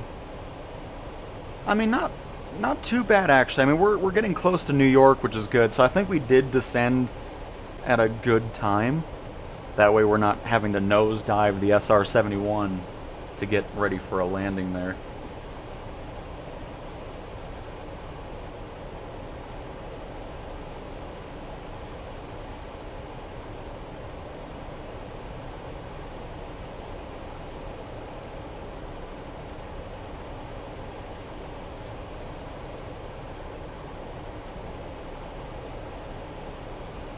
Just bought my third-party plane, second 172 for passive income.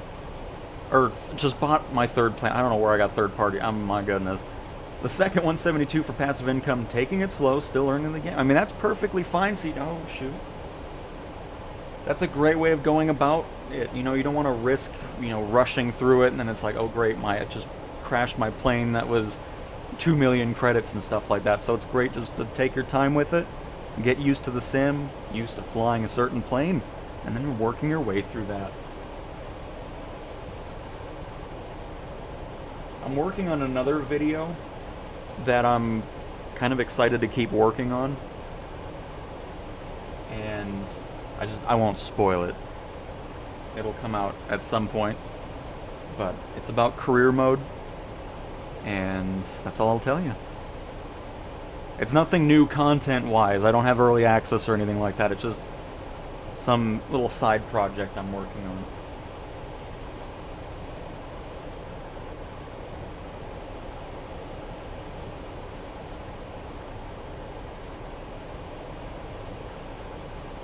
And Norfolk, you got 5 planes, including my own 4 cargo and a VIP, only get 560,000 passive. Do they only fly 1 mission or something per plane? You're only getting passive income for the time that you're spending in career mode flying. So anytime you're doing your own missions, that's where passive income is calculated from. So if you're flying in free flight, challenge league, or anything outside of career mode, you're not making any money from that. It's all just based off of your own time flying your own missions in career, and that's where your passive income comes from. So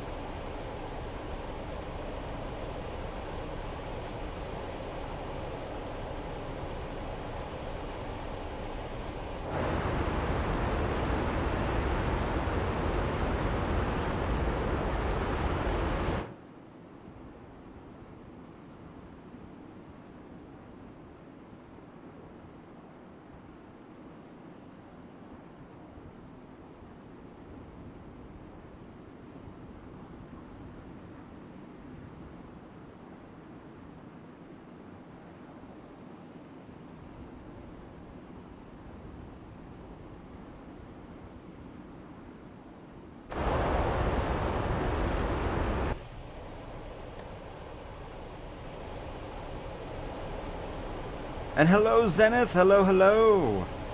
And you are welcome, Norfolk. But yeah, I'm hoping you can get through those issues. Hopefully the replies to it regarding IFR and all that will help you out and having a better time with career mode for you. They should let you deploy vending machines inside of terminals. I mean, that'd be kind of a cool concept where if you can get hangars at airports, purchase the hangars, you can make it to where not other players, but just people could rent out space in your hangar. You can make passive income from that, or buy a vending machine and crap like that. I mean, stuff like that would be really cool. Have a bit of a management system of hangars rather than your planes just kind of aimlessly going around the world. Would be kind of cool.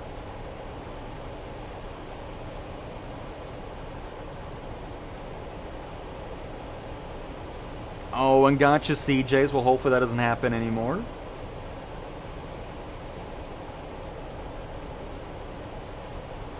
Any builds is just, they didn't actually develop the plane. It was KwikFlight. So that's probably why there's no flushable toilet going on in here. Or else there would be. And I don't know, GS. I mean, I've not really had any issues so far. I mean, there might be some instances where the wind might be coming the other direction and it wants you to land somewhere. I've not really paid too much attention to it because I just land where it wants me to and haven't had any major issues with it. So I'll keep an eye on it though, but yeah, I've not had any issues landing due to wind conditions.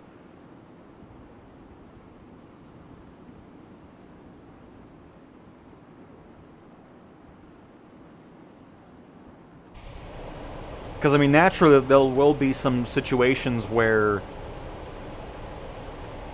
there is no runway to go headwind. So you will have a crosswind landing regardless of what direction you're coming in. So it really just depends. But overall, it's seemingly picking the right runway to go for a headwind landing, as you would normally do in real life. But again, I'll keep an eye on that. Is it free? No, $22.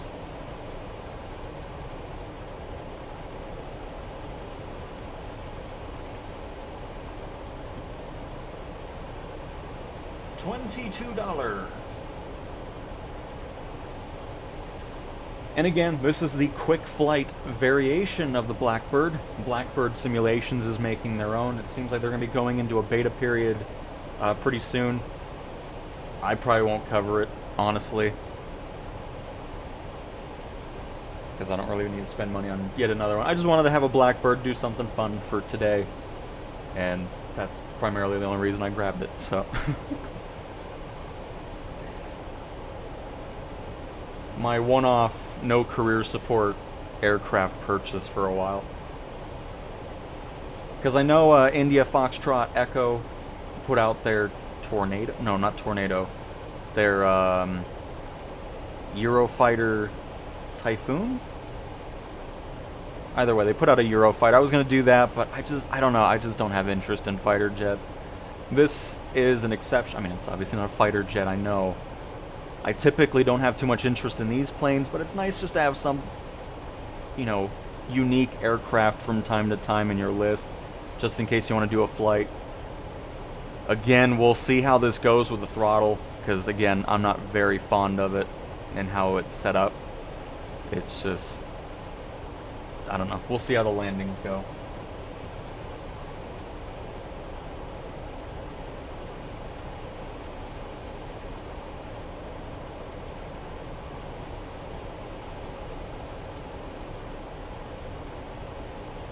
Pippy Pappy. It can't do an emergency landing. It can only be that runway. I don't even know what that means. Okay.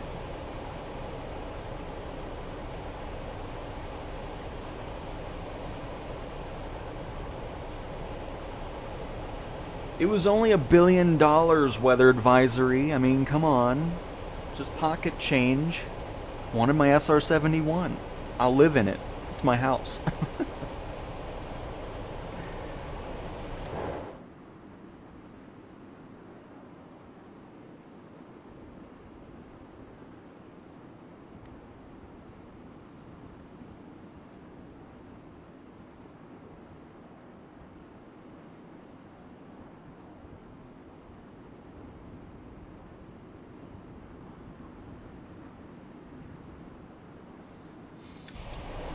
Oh, I want heavy, super heavy cargo missions.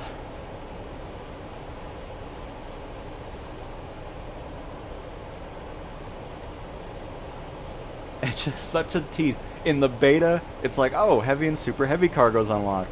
In the Sim Update 4 public release, oh, heavy and super heavy cargo. I don't know how it keeps ending up in the list when it's not supposed to be there. I don't know who keeps doing that, but whoever's writing that change log and they keep adding it, I'm gonna have to ask you to stop, please. It's just such a tease. It's unbelievable.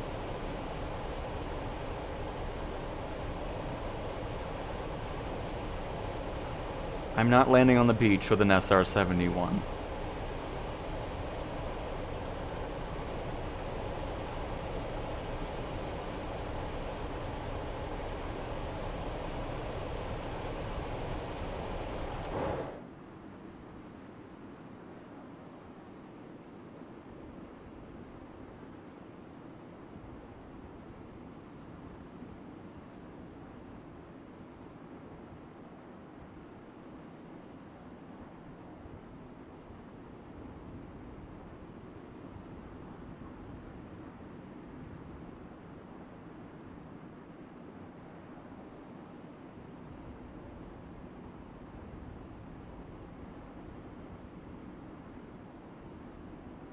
Performance is kind of hit or miss too. I mean, I know we're going fast, but we've been fast in other aircraft too, like the Dark Star, and I mean, I guess we didn't use it in 24, but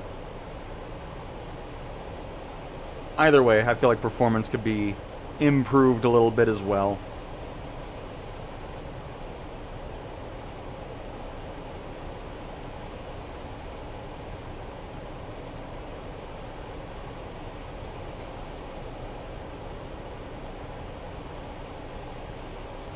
No, this will not be available on console for a little bit, because this is not a marketplace item. And again, PlayStation 5 will see third-party stuff in springtime. Because Sim Update 5 is going to be bringing in a heap of changes to the marketplace, so that's why there's a bit of a delay on third-party content. Alright, so let's slow things down here. See how fast this drops again.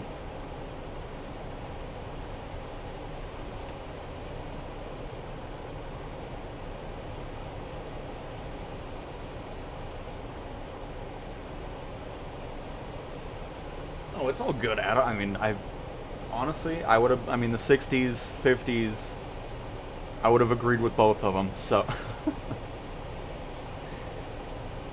But yeah, and now we have, like, that's what's so, like, it's so annoying I wasn't able to experience this level of aviation. Because now aviation is turning into the automotive industry where everything's looking really much the same. Especially the airliner industry. Because now China's making their own airliners and they're pretty much a mix of Embraer, Airbus, and Boeing mixed into one plane. It's just, I don't know.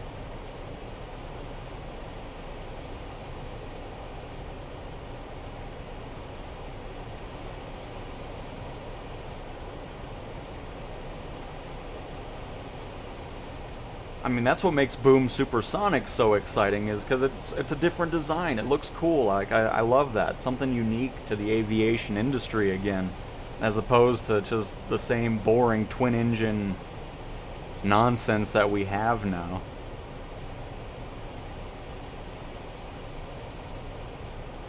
Or single-engine jets.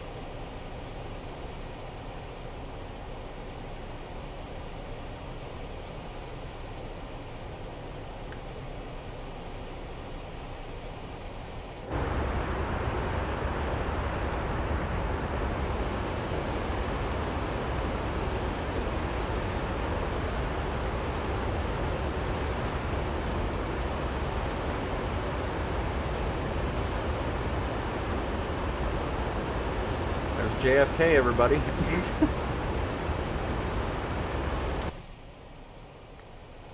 So we'll turn right and then just loop down the coast, I think, is how we'll make our approach. And Tom, we're over New York. We took off from Colorado about an hour ago. And now we're over here in New York.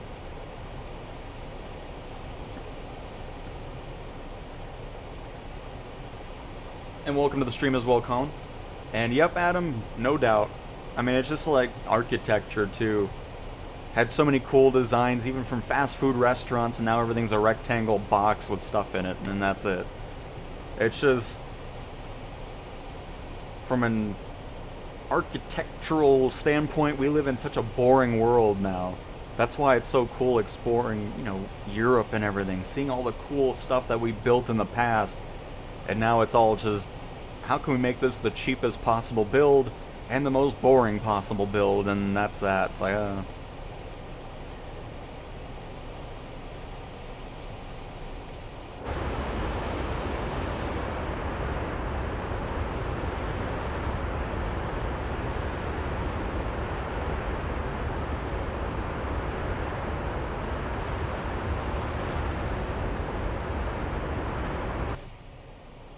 because all I know is the modern look is the dumbest look. It's just so annoying.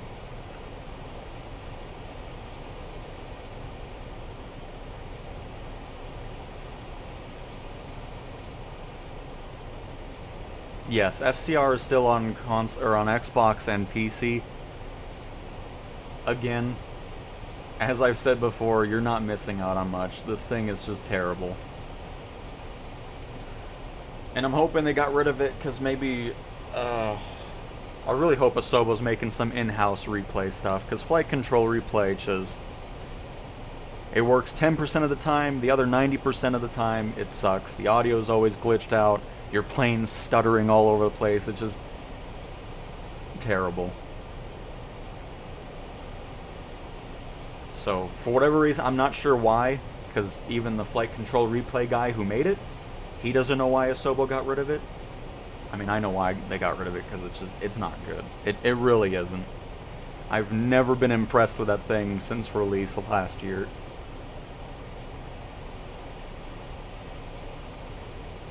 I mean, I'm not really doing a group flight per se in this. I was just hopping in here, test out the SR-71, see if it's worth $22. I'm still on the fence about it. I want to do at least a touch and go. I mean, we'll see how this goes. Because the way they made the throttle work on this is not good.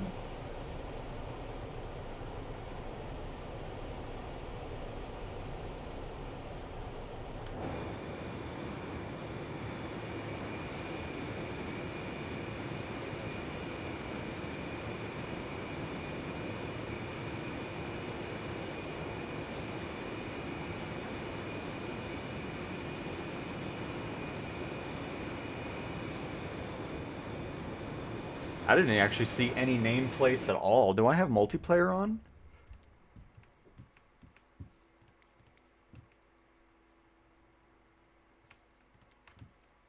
Yeah, I do. That's funny. I don't know why the Xbox and PC world feels so empty.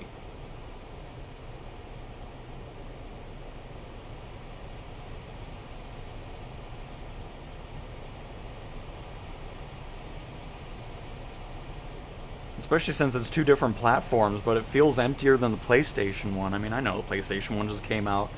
I'm sure it'll empty out as time goes on, but I feel like when I'm on the PlayStation version, I'm always seeing people flying around, especially in the busier areas. I mean, New York, and I'm not seeing a single player anywhere in a 100 nautical mile radius. Let me also make sure the nameplates are on, because I want to make sure we're seeing that. No, okay. That would explain it. Let's see if we see anybody. There's one. Alright. Okay, perfect. At least there's some people here. Because I was going to be a bit worried. I'm like, how am I not seeing anybody in New York? There's 3 people here.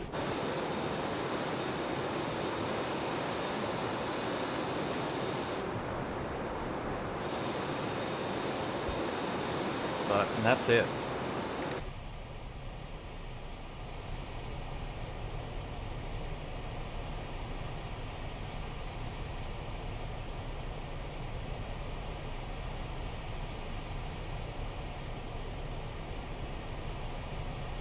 Flight control replay is part of the base sim. It has nothing to do with... because it was in the beta and all that, but the same issues were happening that happen on PC and Xbox, and I think that's probably why they just said, oh, we're gonna drop it for now. Because it's not a good program, it just isn't.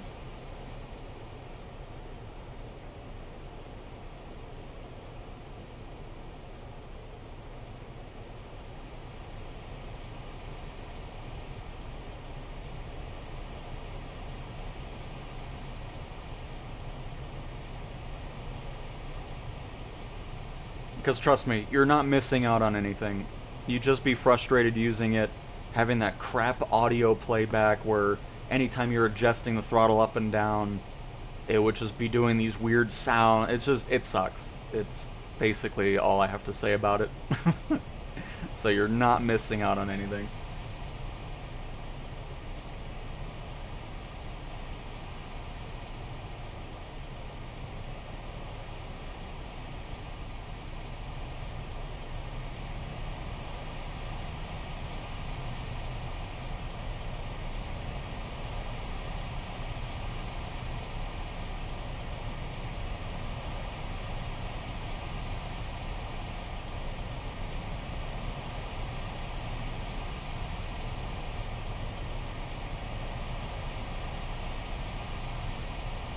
Oh goodness, nice CJs.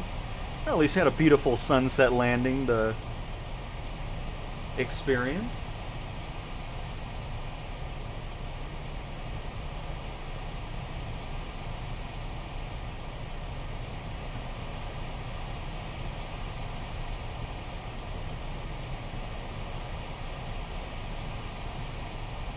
Are these sunshades, I'm assuming?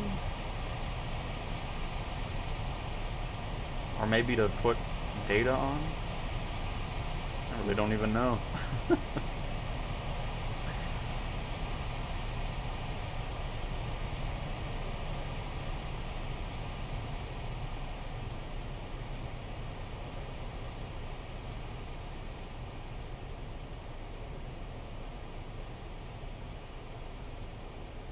I'll just go for this runway here.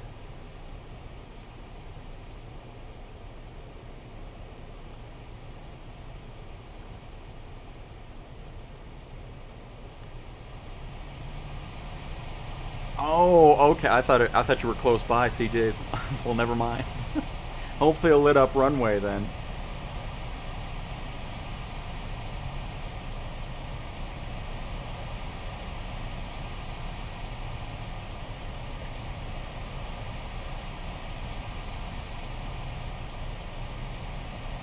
It's so funny. 100% on my Thrustmasters, 25% on the. It's just. Ugh. And what's our speed? 157 and dropping. And you always have to do this and then reset it. Just weird.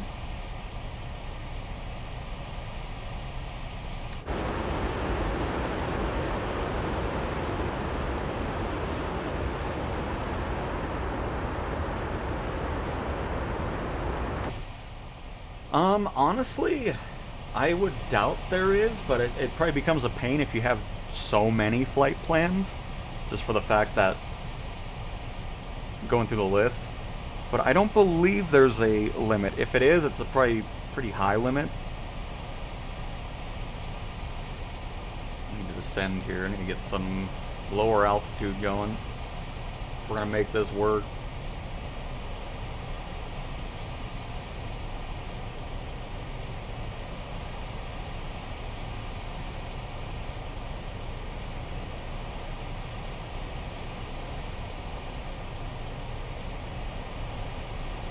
I mean, I don't have any issues with controls. I'm just talking about this specifically is designed poorly.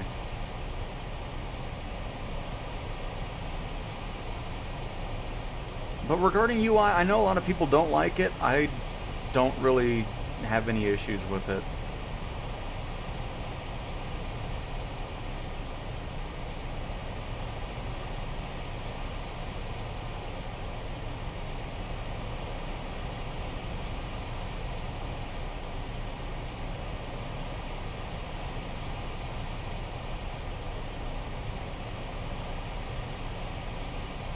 I hate the marketplace, though. I do know that. The thing needs... I'm hoping the overhaul is going to be bringing in some nice performance improvements to it, too, because it's just... I hate scrolling through it and changing menus.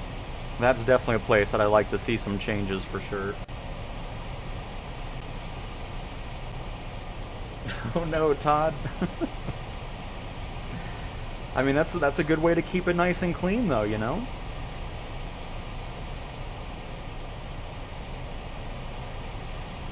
It's always funny seeing that too, because I always see PC players saying, oh, they made the UI for controller. And then I see people on console say, oh, they made the UI for mouse and key. You know, it's just always funny seeing that back and forth. I mean, again, I mean, you see, I use controller almost all the time except for today, because flying this thing is not enjoyable in the slightest with the controller. It's far too twitchy of an aircraft.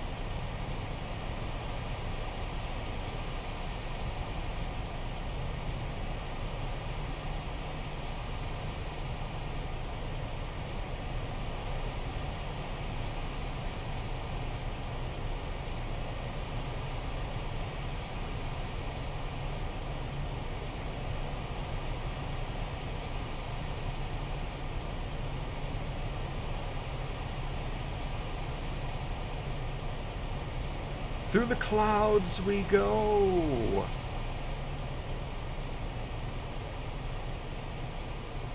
It's cool seeing people in H-225s finally. Still can't believe how long that took for fixes for that helicopter.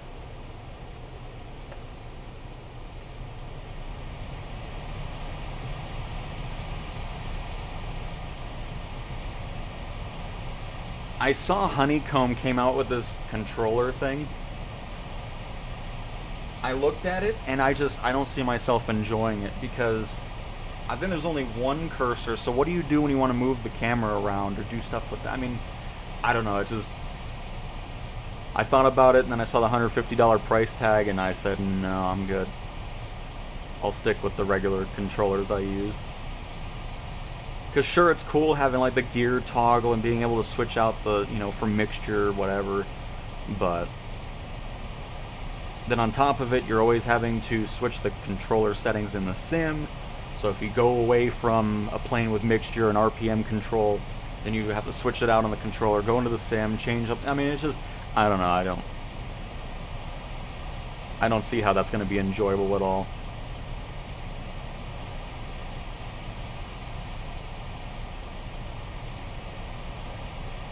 I just thought about it because I was looking at the Xbox controller and then the DualSense controller, because, it doesn't have gyroscope controls either, which is huge for me. I mean, I love that they brought that to the PlayStation version of the sim. It makes flying so much more enjoyable than just using a joystick, and I don't know. It just doesn't seem like it's going to be an enjoyable way of flying. I mean, I think you're better off just using an Xbox controller, because that Honeycomb thing is only for PC. It's not for console. But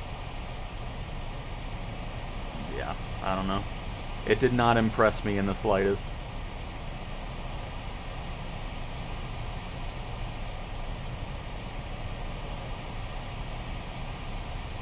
Because especially once you get all the keybinds down on the controller, you're going to be pretty much good to go regarding needing any of those extra steps. You got the trim, you got the spoilers, gears, that and this. Because once you have all those keybinds down, I mean, it's just, I don't know. I mean, if you ended up getting it, I hope you enjoy it. Not saying, like, don't enjoy it or anything like that. It's just, from what I'm looking at, and my experience with flying with controller for hundreds and hundreds and actually probably thousands of hours through 2020 and 2024, I just don't see that being a very fun way of flying.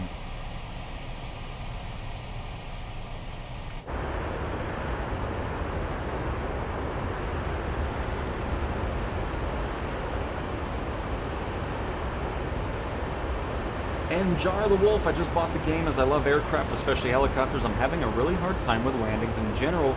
Should just practice basic landings. Yeah, I mean, what I would recommend is just going into a flat place where you're not dealing with a lot of bad weather, or if there is bad weather, you can just clear it out, make it as easy as possible, set it to clear skies, get rid of all the wind, and just practice with a 172. Start with the basics, and then work your way from there. Just do those touch and goes, do nice little patterns around the airport, and most importantly, don't force the plane down, don't push the nose down into it. Let the plane gradually get to the ground on its own, and you'll have those nice smooth landings you're looking for. Landing ETA, probably a couple minutes away now. I only want to fly using an iPod click wheel. Now that's something I can get behind, because the iPod click wheels have the force feedback in there. I'm sure there's some gyroscope controls as well, with VR capabilities with the screen. So iPod click wheel thing, 100% agree. You can spin it around to control the rudder. It's an excellent peripheral.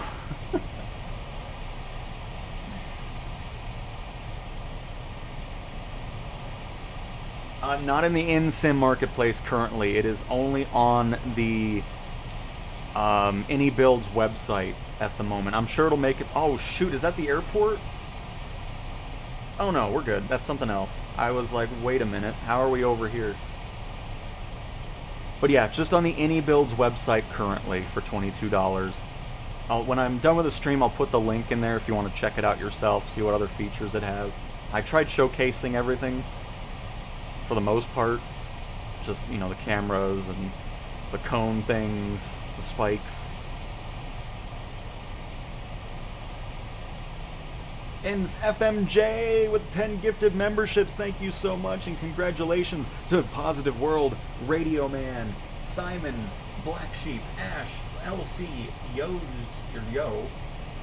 Garcia, Wisco, and Death Boy, all receiving a membership from FMJ. Thank you so much for another 10 gifted.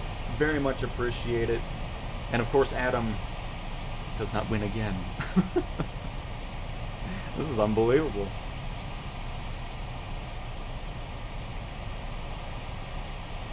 No, consoles can only get stuff through the marketplace. PC is the only place to go to the countless websites there are now in order to get other aircraft that aren't part of it.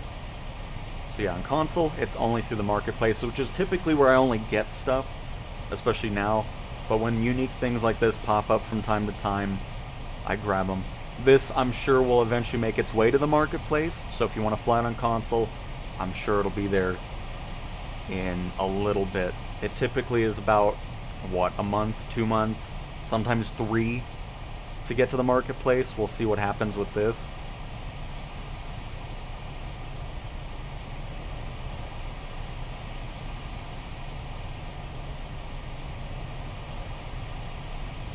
Because for me personally, I don't use ILS or anything like that. I'm always hand flying aircraft, no matter what it is, from airliners to general aviation. I want to have the fun of the best parts of flying, you know? I don't want the computer to do that for me.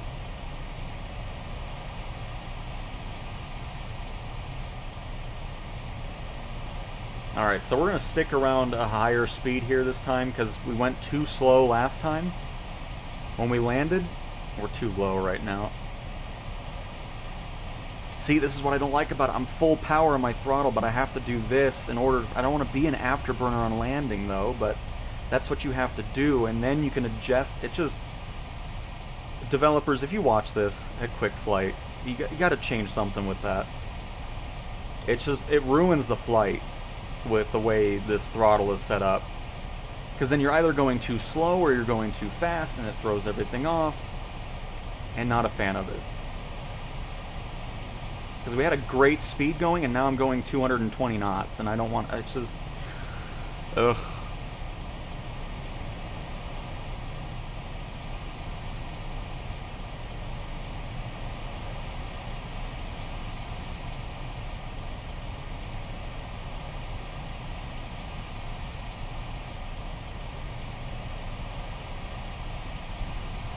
And then you drop too much because then you don't have enough speed, and it's just...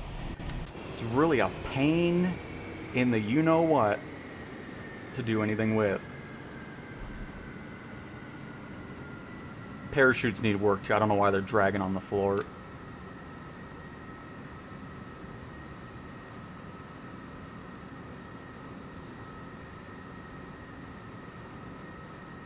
I would understand at a slower speed, but we were going pretty fast on that landing there.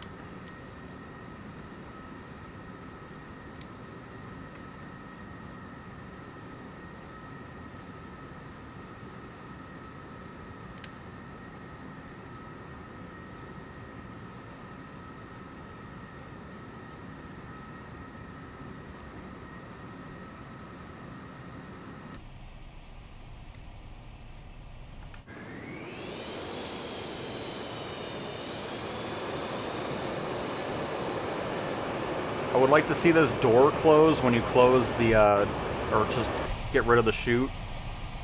I mean, there might be a button for it, but it would make sense to just have that close again once you disengage the chute.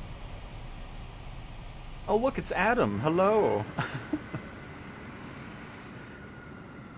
Oh, AI plane. Sorry. Getting in the way.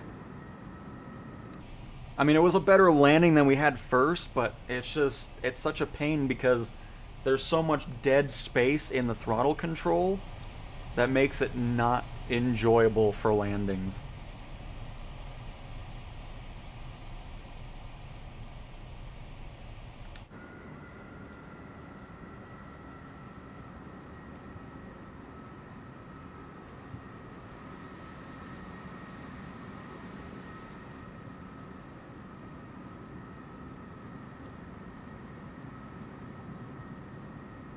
And yes, Ash, absolutely. Oh, and Simon, what in the world?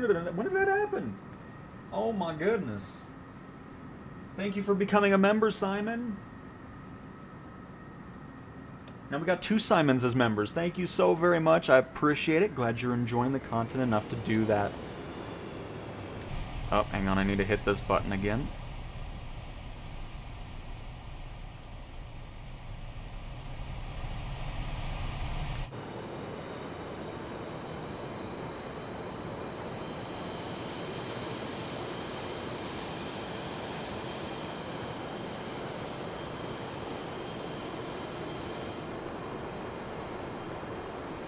What in the world?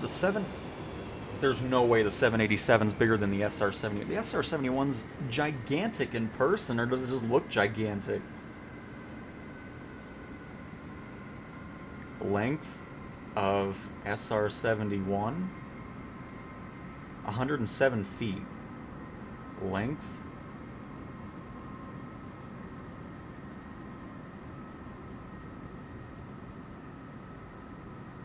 Okay.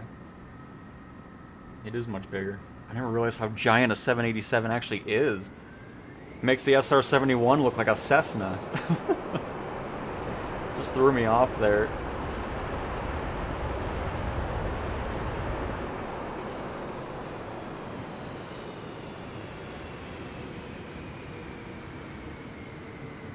Alright, so what we're going to do, I want to do some more tests with the landing. See if I can get a sweet spot for landing this thing. We'll just keep doing it here in New York.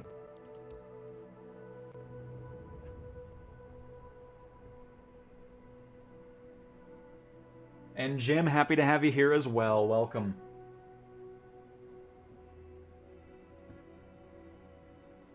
And hello, Omid. Welcome.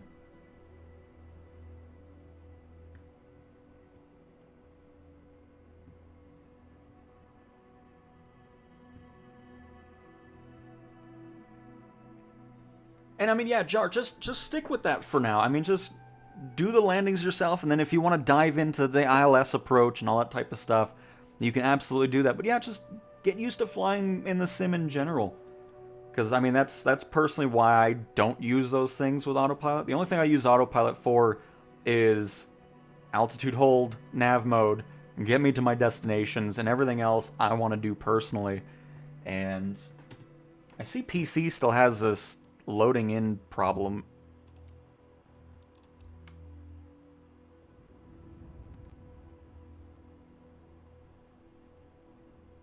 Where you always have to like go somewhere else, load in there with something else, and then it works. I don't know why it does that. Hang on, I'll be back, Adam. Because we're going to just do some patterns there. If you're just now joining, we did a full long flight at 80,000 feet with the SR-71 from Colorado all the way over to New York in around under an hour or so, which was a blast.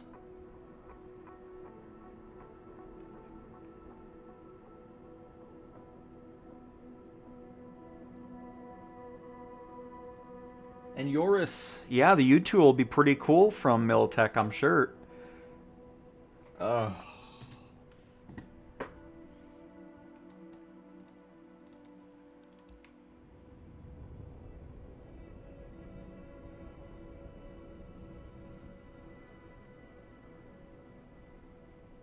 If this doesn't work, I might have to restart the sim here.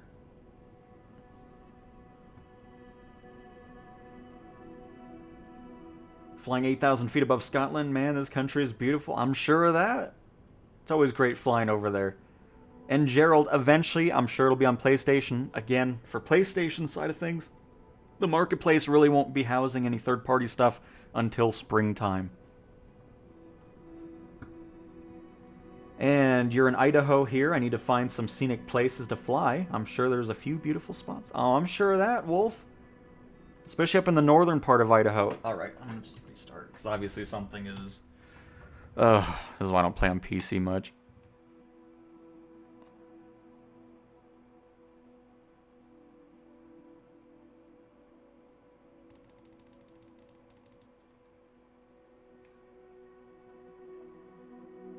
My plane is bigger than yours.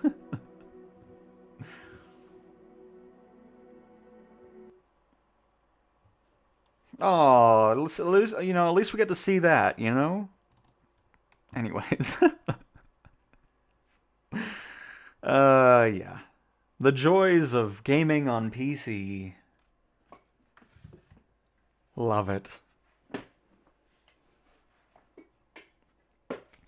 But again, the reason the springtime is the time frame is because with Sim Update 5, the marketplace is going to be getting community requested changes and things like that. So once the Sim Update 5 beta starts in January, at least I'm assuming it will, we're not going to be seeing that before the new year just because Asobo's done a ton this year. So I'm not surprised that the beta didn't immediately start after Sim Update 4's release. So I would imagine a January start time for that. Hopefully we'll kind of start seeing those marketplace changes happen. I'd love to give more feedback on that. I'd love to see the review side of things be a lot more in depth. Let people do written reviews, because then it would be a lot easier to see why people are rating things the way they are. The star system, I think, for both developers and for consumers in the marketplace, are useless. It's like, why is the realism at 4.0? Why is is it not performing well? Like, is it not optimized right? You know, that type of information would be great. Not everybody is going to go out of their way to create a Discord or follow all the single developers through all these different services. Like, I'd love to just have it all in one place, which is, of course, what they want the marketplace to be. They want that to be the main place to purchase things. And I'd love to have written reviews be a thing. So if you purchase something, it's like, hey, really love this plane. I noticed there's this weird thing, because it would give more information to the developers as well. Like, hey, why are people not liking it? Oh, this is broken. Let's get this fixed. And then stuff like that would be really nice, I think. Because the star system, I mean, they added some other star stuff, because in 2020, it was one overall rating and that was it. So, I mean, yeah, it's great having, I still don't know why this Coronado plane is so low rated. Again, that's why I'd like to see that. Like, why are people saying it's not visually nice? That thing looks fantastic. I love the plane as a whole. I bought it personally. Don't have any complaints. It supports career mode, all that. That's where written reviews would come in. Are people just complaining about things that aren't really issues? I mean, it's just like looking at restaurant reviews on Google Maps. There's people that leave 1-star reviews for absolutely no reason, so stuff like that would be great. Being able to block certain developers if they're not going to get rid of things like M scenery, then I want the ability to do it myself.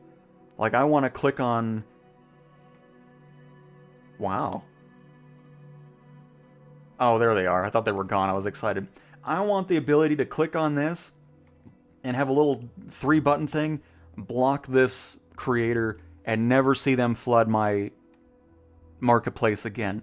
I want to have that ability if Asobo is not going to get rid of developers like that. Same with going into... I mean, let us customize it in general. Like, I don't need activities. Get rid of this thing. Get rid of developers who do these stupid light add-ons for $10, $12, whatever it is. I don't know where it is, but you get the point. It might be under other. No. By the way, cool little add-on here if you wanted to add weapons to your F-18. You can't shoot them, but it still looks nicer than fighter jets not having any armament on their aircraft, so I thought that was neat. But anyways, sorry, back to the SR. I got sidetracked while we were loading in there. Really hope we get some nice changes in Sim Update 5 with the marketplace, so we'll see what happens. Alright, can I load in, please? Let me also take off from this runway. Bit of a longer one. But yeah, regarding F-14 and stuff like that, I'm pretty sure... Here, let me just... Before I say it and people get excited, let me just double check. I'm pretty sure the F-14's on Xbox.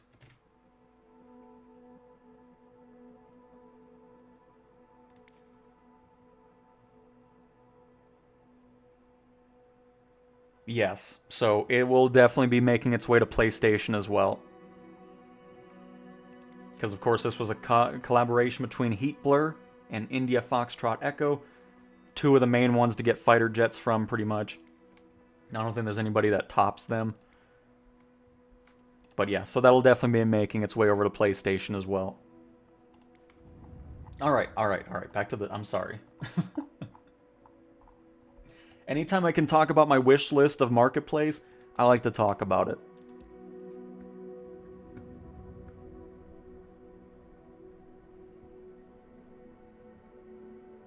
They get great reviews. Oh, yeah.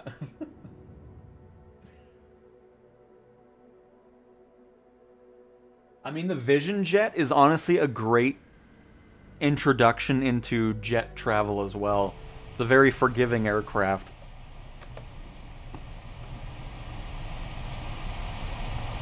Oh, that's gracious. Nope, I didn't mean to do that. I need to get rid of the parking brake as well. Which is right here.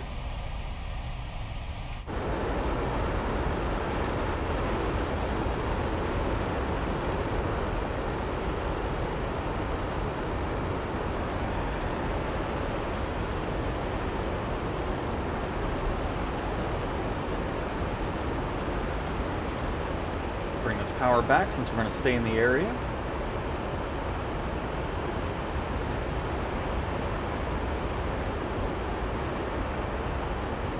Because I just want to see if I can get to a point where landing this is actually enjoyable. Because if I can get to that point, then I can recommend this for 22 bucks. Because I like the look of it. I think they did a good job with the interior and exterior of the model. Just flying it at 80,000 feet is a nice experience as well. Some performance optimization would be great. I feel like that could be improved. Because there's some areas, especially when you're outside, where you notice it a little bit more.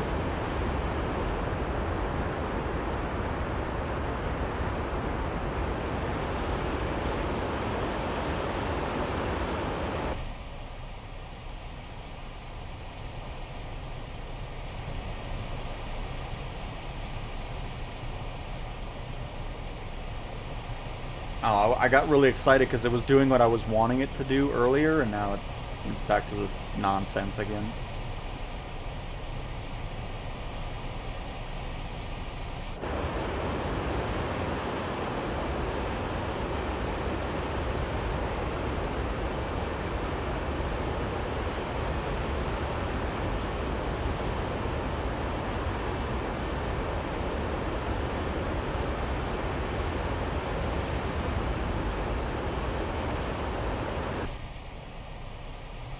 I mean, it is a good looking F-14 for sure, four corners. And Sherwin, no, not yet. I mean, eventually, again, springtime for PS5 Marketplace launch for third-party stuff. I don't believe this thing has any of that, no, because there's no flaps. I don't believe there's spoilers. Nope, you're just using the parachute on landing.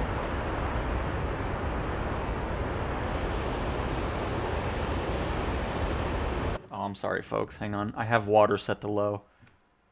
I always have that set to low because I'm hardly flying here, so let me change that. There we go. See? Probably on the stream you don't even really notice the difference, especially from this altitude here.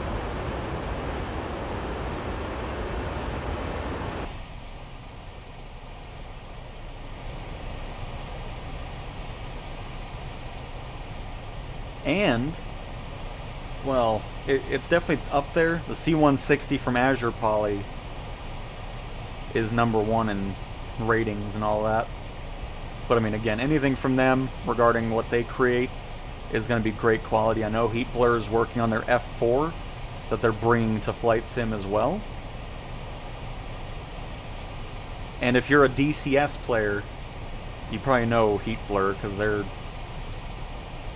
like the main developer over there for those fighter jets. So it's cool to see them working on Flight Sim, bringing that stuff over, especially if you're really interested in the fighters. So you got an F4 Phantom to look forward to as well.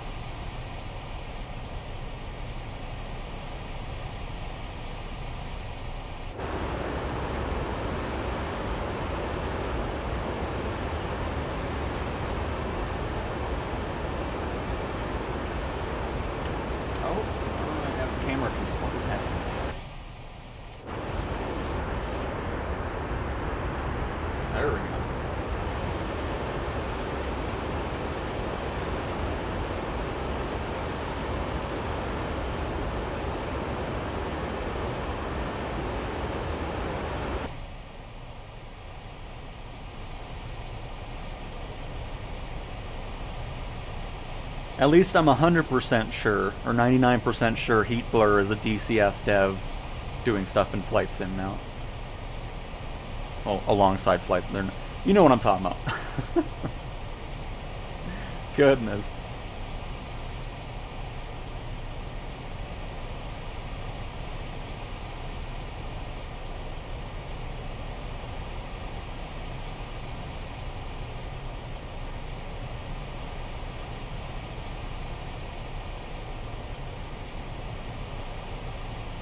There are no speed brakes, I'm telling you.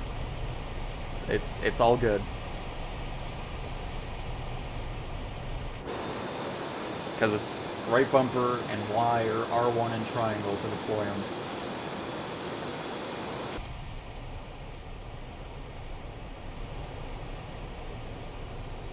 The Beechcraft Stagger Wing? No. I have not.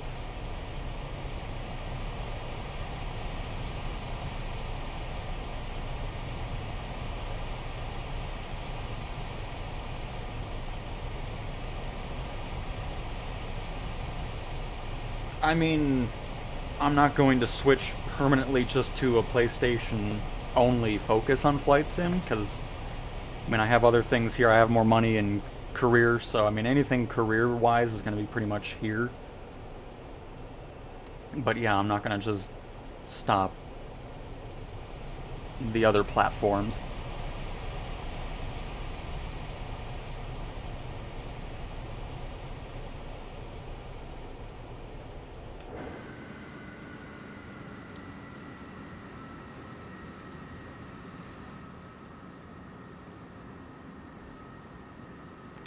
Especially when it comes to the sim update betas. I always like to go through all the different platforms just to see how they're performing, see what's going on with them. So. But in my free time, most of it is on the PlayStation version. Oh, not most, all of it. The only time I'm on these other platforms is if I'm streaming or making content for specific things.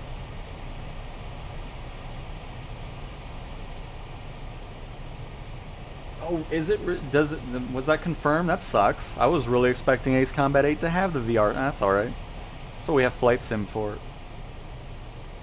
But yeah, that's pretty surprising, honestly. Has Ace Combat ever done anything with VR or no?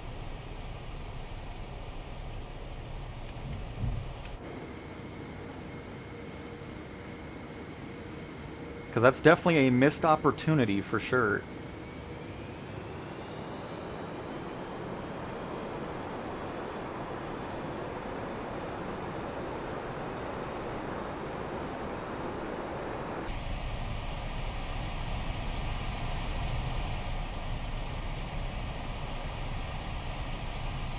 Oh, and speaking of the F-14, I'm assuming you like it, Adam?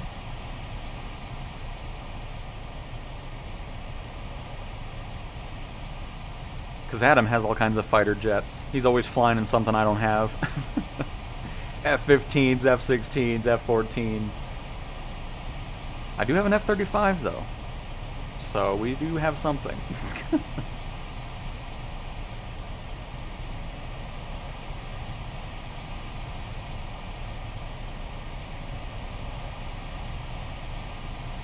Nice, Adam.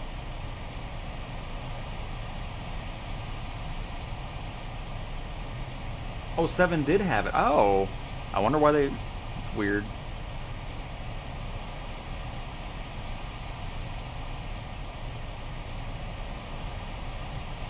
Alright, let me see our speed here.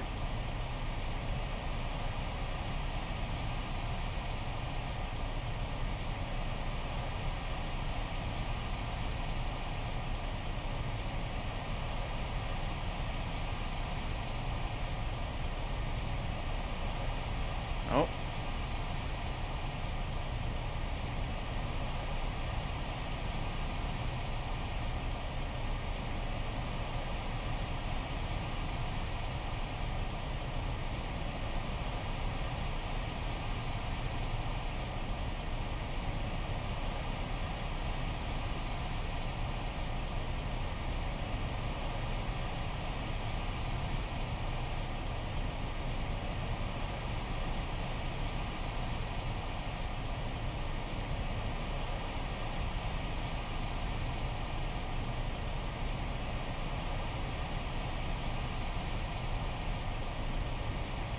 Don't worry about going too fast. That's what we have the drag chute for. Pull back on the throttle now. Really twitchy here.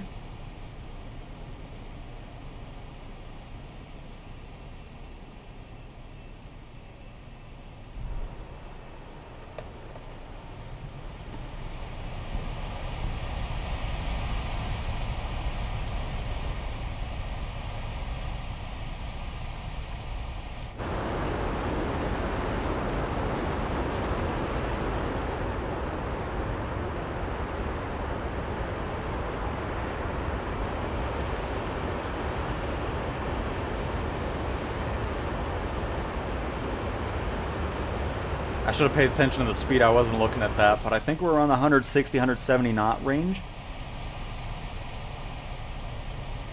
We're getting a bit of a hang of it, which is why I wanted to test this out some more. I didn't want to just do a couple landings and say, oh, the throttle's, you know, just know, if you get into it, it's something to get used to.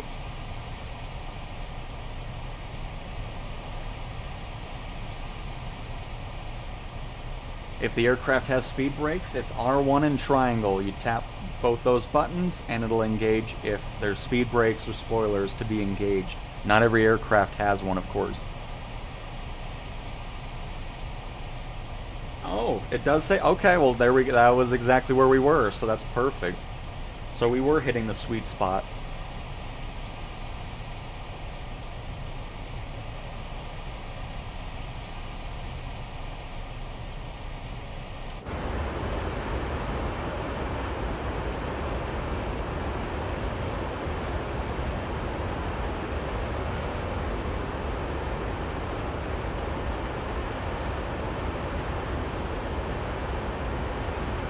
I haven't seen anybody complain about the audio, so I'm assuming they did an alright job with that.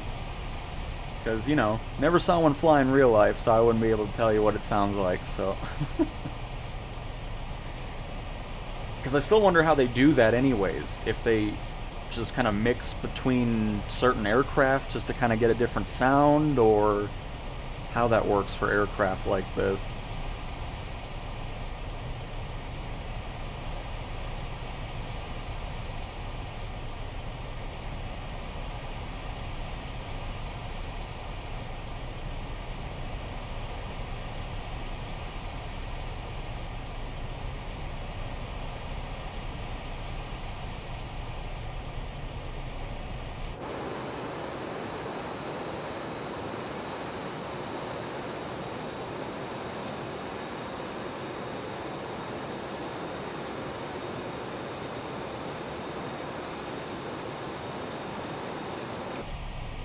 Hello, Dev! Hello, hello!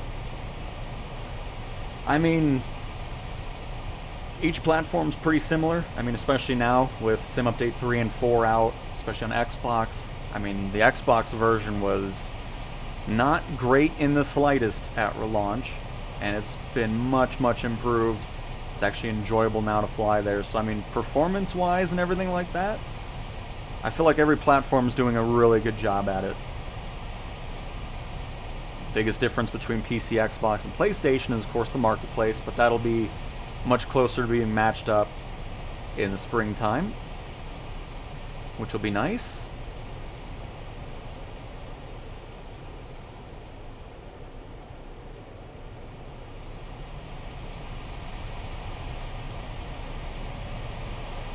And there goes a Cessna Citation F-14 Tomcat, folks.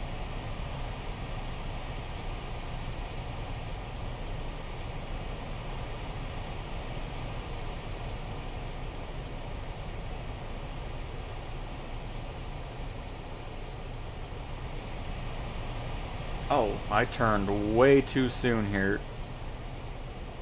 Goodness.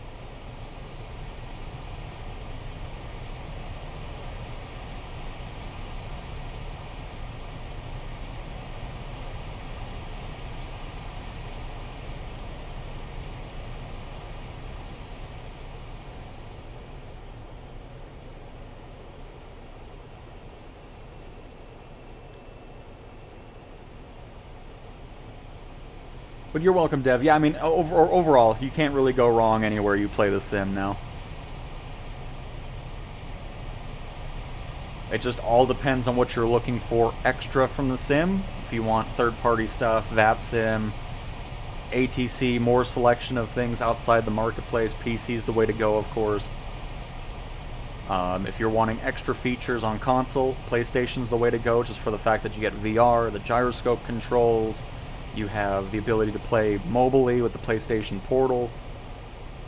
But I mean, if you're on Xbox, you're still going to be getting a great experience out of the sim now.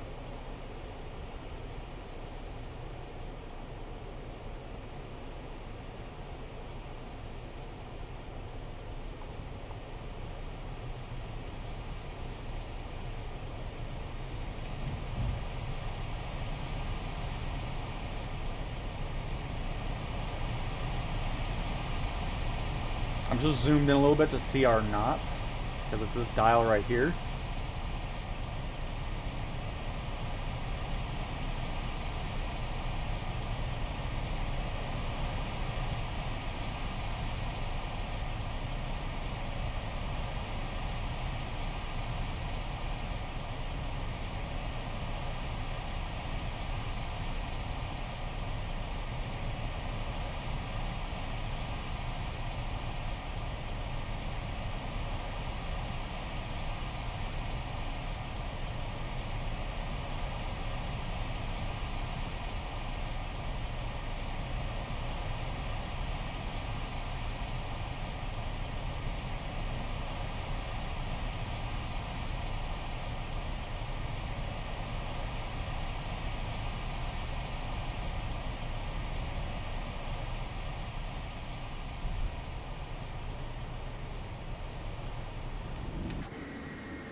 Yeah, they need to work on the parachute. Or parachutes, I should say. But we're getting there with the landings, though. Still would like to see some tweaks to the throttle, though, because was it about, I don't know, 20% power still? And I dropped it to 10, and you kind of really feel the plane lose its airspeed, like, immediately. Oh, got the hiccups here. Immediately. And yeah, they need to work on the parachute as well.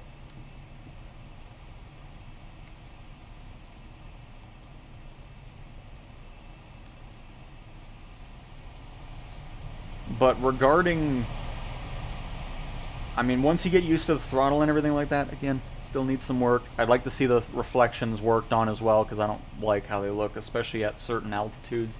If there's clouds below you, you get these weird shapes going on. I'm always quite picky about reflections in planes anyways. I'd rather not see any. I'd rather just have a nice clear glass like this. I don't need that extra detail, to be honest. It just looks better, especially when you're wanting to look outside and enjoy the view that you're flying over. I'd say it's worth picking up. I mean, if you're just wanting something fun to fly, supersonic, have an SR-71 in your catalog, I feel like $22 is a reasonable price for what you're getting. I mean, of course, we'll see what Blackbird Simulations brings with their own SR-71, which is going to be a bit more pricier. It'll probably be in the $50, $60 range for that one, but it'll probably have a lot more in-depth systems included with it. I mean, we'll see. Again, I don't know. I've never flown it or really paid too much attention to what they have going on. So, I mean, if you're just looking for a lower cost addition to your hangar, I feel like it's a good option. It's just something to kind of get used to with landing and throttle. Parachute needs improvement. Reflections need improvement. I'd still like to see some work with the throttle, because there's just a lot of dead zone happening that I'm not a fan of. Because, you know, you want that extra control when you're landing. You don't want to fight like, oh, do I need to do this, or do I need, you know, it's a bit weird. But after a few attempts, we were definitely getting it more down, figuring out how the system was working, and having much better landings going on. So I'm happy with that, at least. Again, I think when you push the parachute out and disengage it, this should just close up again. It shouldn't stay open. I know it probably does stay open in real life. Maybe. I don't know if there's a button for it. There might be. But it would make sense to just close on its own.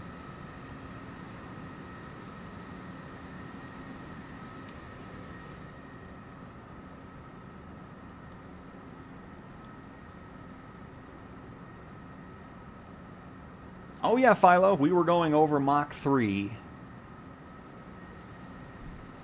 We were blasting across the skies. Oh, I would also like to see some, because, again, you would have seen some of the body heat up from the friction. We don't see that with the SR-71 for some reason. There was nothing on the nose or not, anything that I noticed personally while we were flying at 80,000 feet. But those are things that can always improve over time. Not sure if there's a roadmap or any other things that are planned for this. But I'm satisfied with my $22 I spent on it. I was a little worried halfway through, but after a few more test sessions and just kind of getting more used to it, I'm happy with it.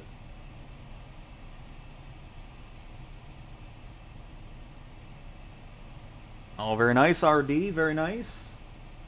I want the sim with the best trains. Yes. Alright, we'll hear how this thing shuts down finally.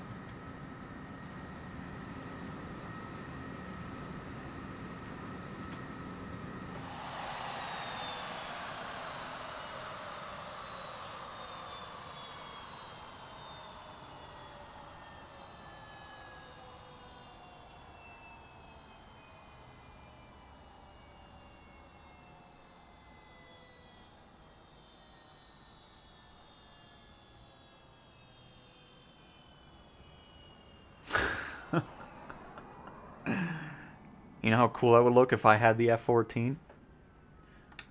But nice. Let's go ahead and... But see, now you can kind of see what I'm talking about. It needs some optimization as well. There's some areas where performance is... I was going to have everything here. I don't know where the door latch is on this. Let me check really quick, because I want to open it from inside.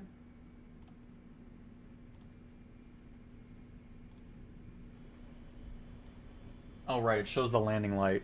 Oh, that's other things too. So this is incorrect. It's not showing the canopy.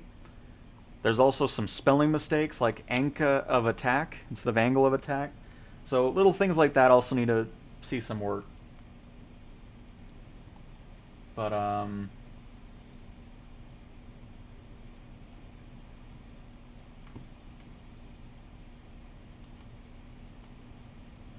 yeah, so that checklist is not going to help us out, because turning on the landing light is not going to open our canopy.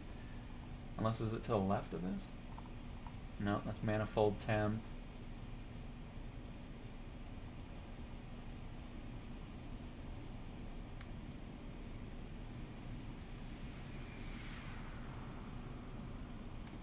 Oh, I'll figure that out later.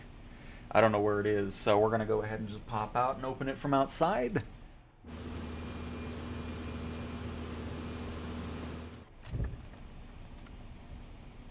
Oh, no, open the... Can I not watch it open from inside? Oh, fine, I'll just watch it from here.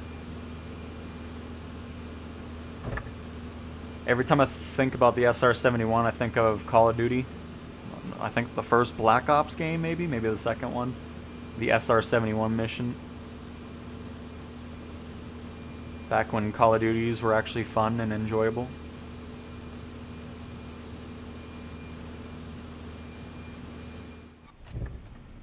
Oh, I don't like how that closes. I need to figure out how to... Oh. Just want to do the showcase shot.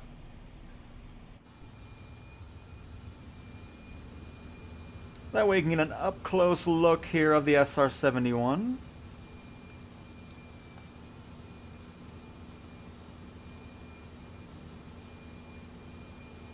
The air carts.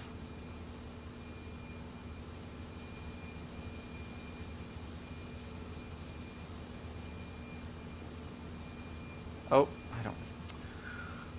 I don't want drone lock mode. Goodness gracious. Ruining my shot here. Thank you.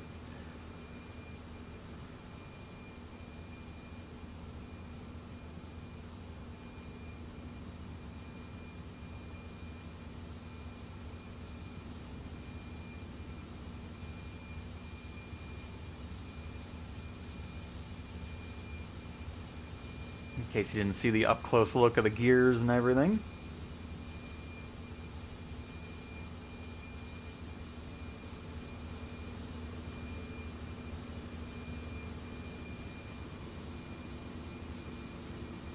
Oh, and now it's an Embraer. Very nice, Adam. That's a great F-14.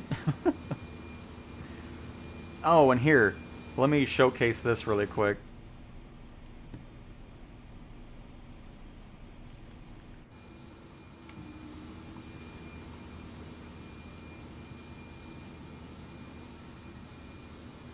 Did it move already?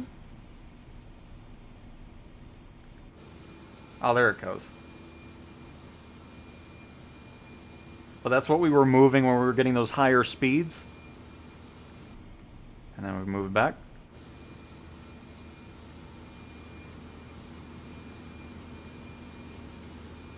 I need to set up those keybinds I messed with in the PlayStation, because I like having the quick access to showcase.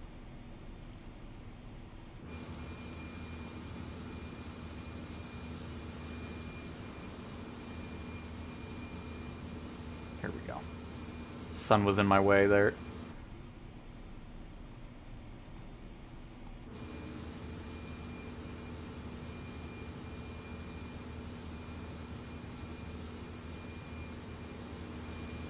Definitely wanted to showcase that up close. Got our little lights. By the way, where's the camera system? Is this the camera system? This might be the camera, actually. Not lights, because that would make more sense. Or this could be the camera as well. It's probably a mix of both, honestly.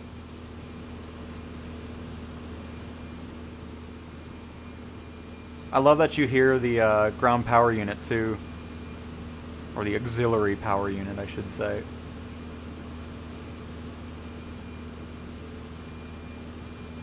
But cool. I'm glad this turned out to be a happy ending, because again, halfway through this, I was a tad bit worried. Because, you know, when the landing isn't enjoyable, then it kind of ruins the whole rest of it, but we got the hang of it.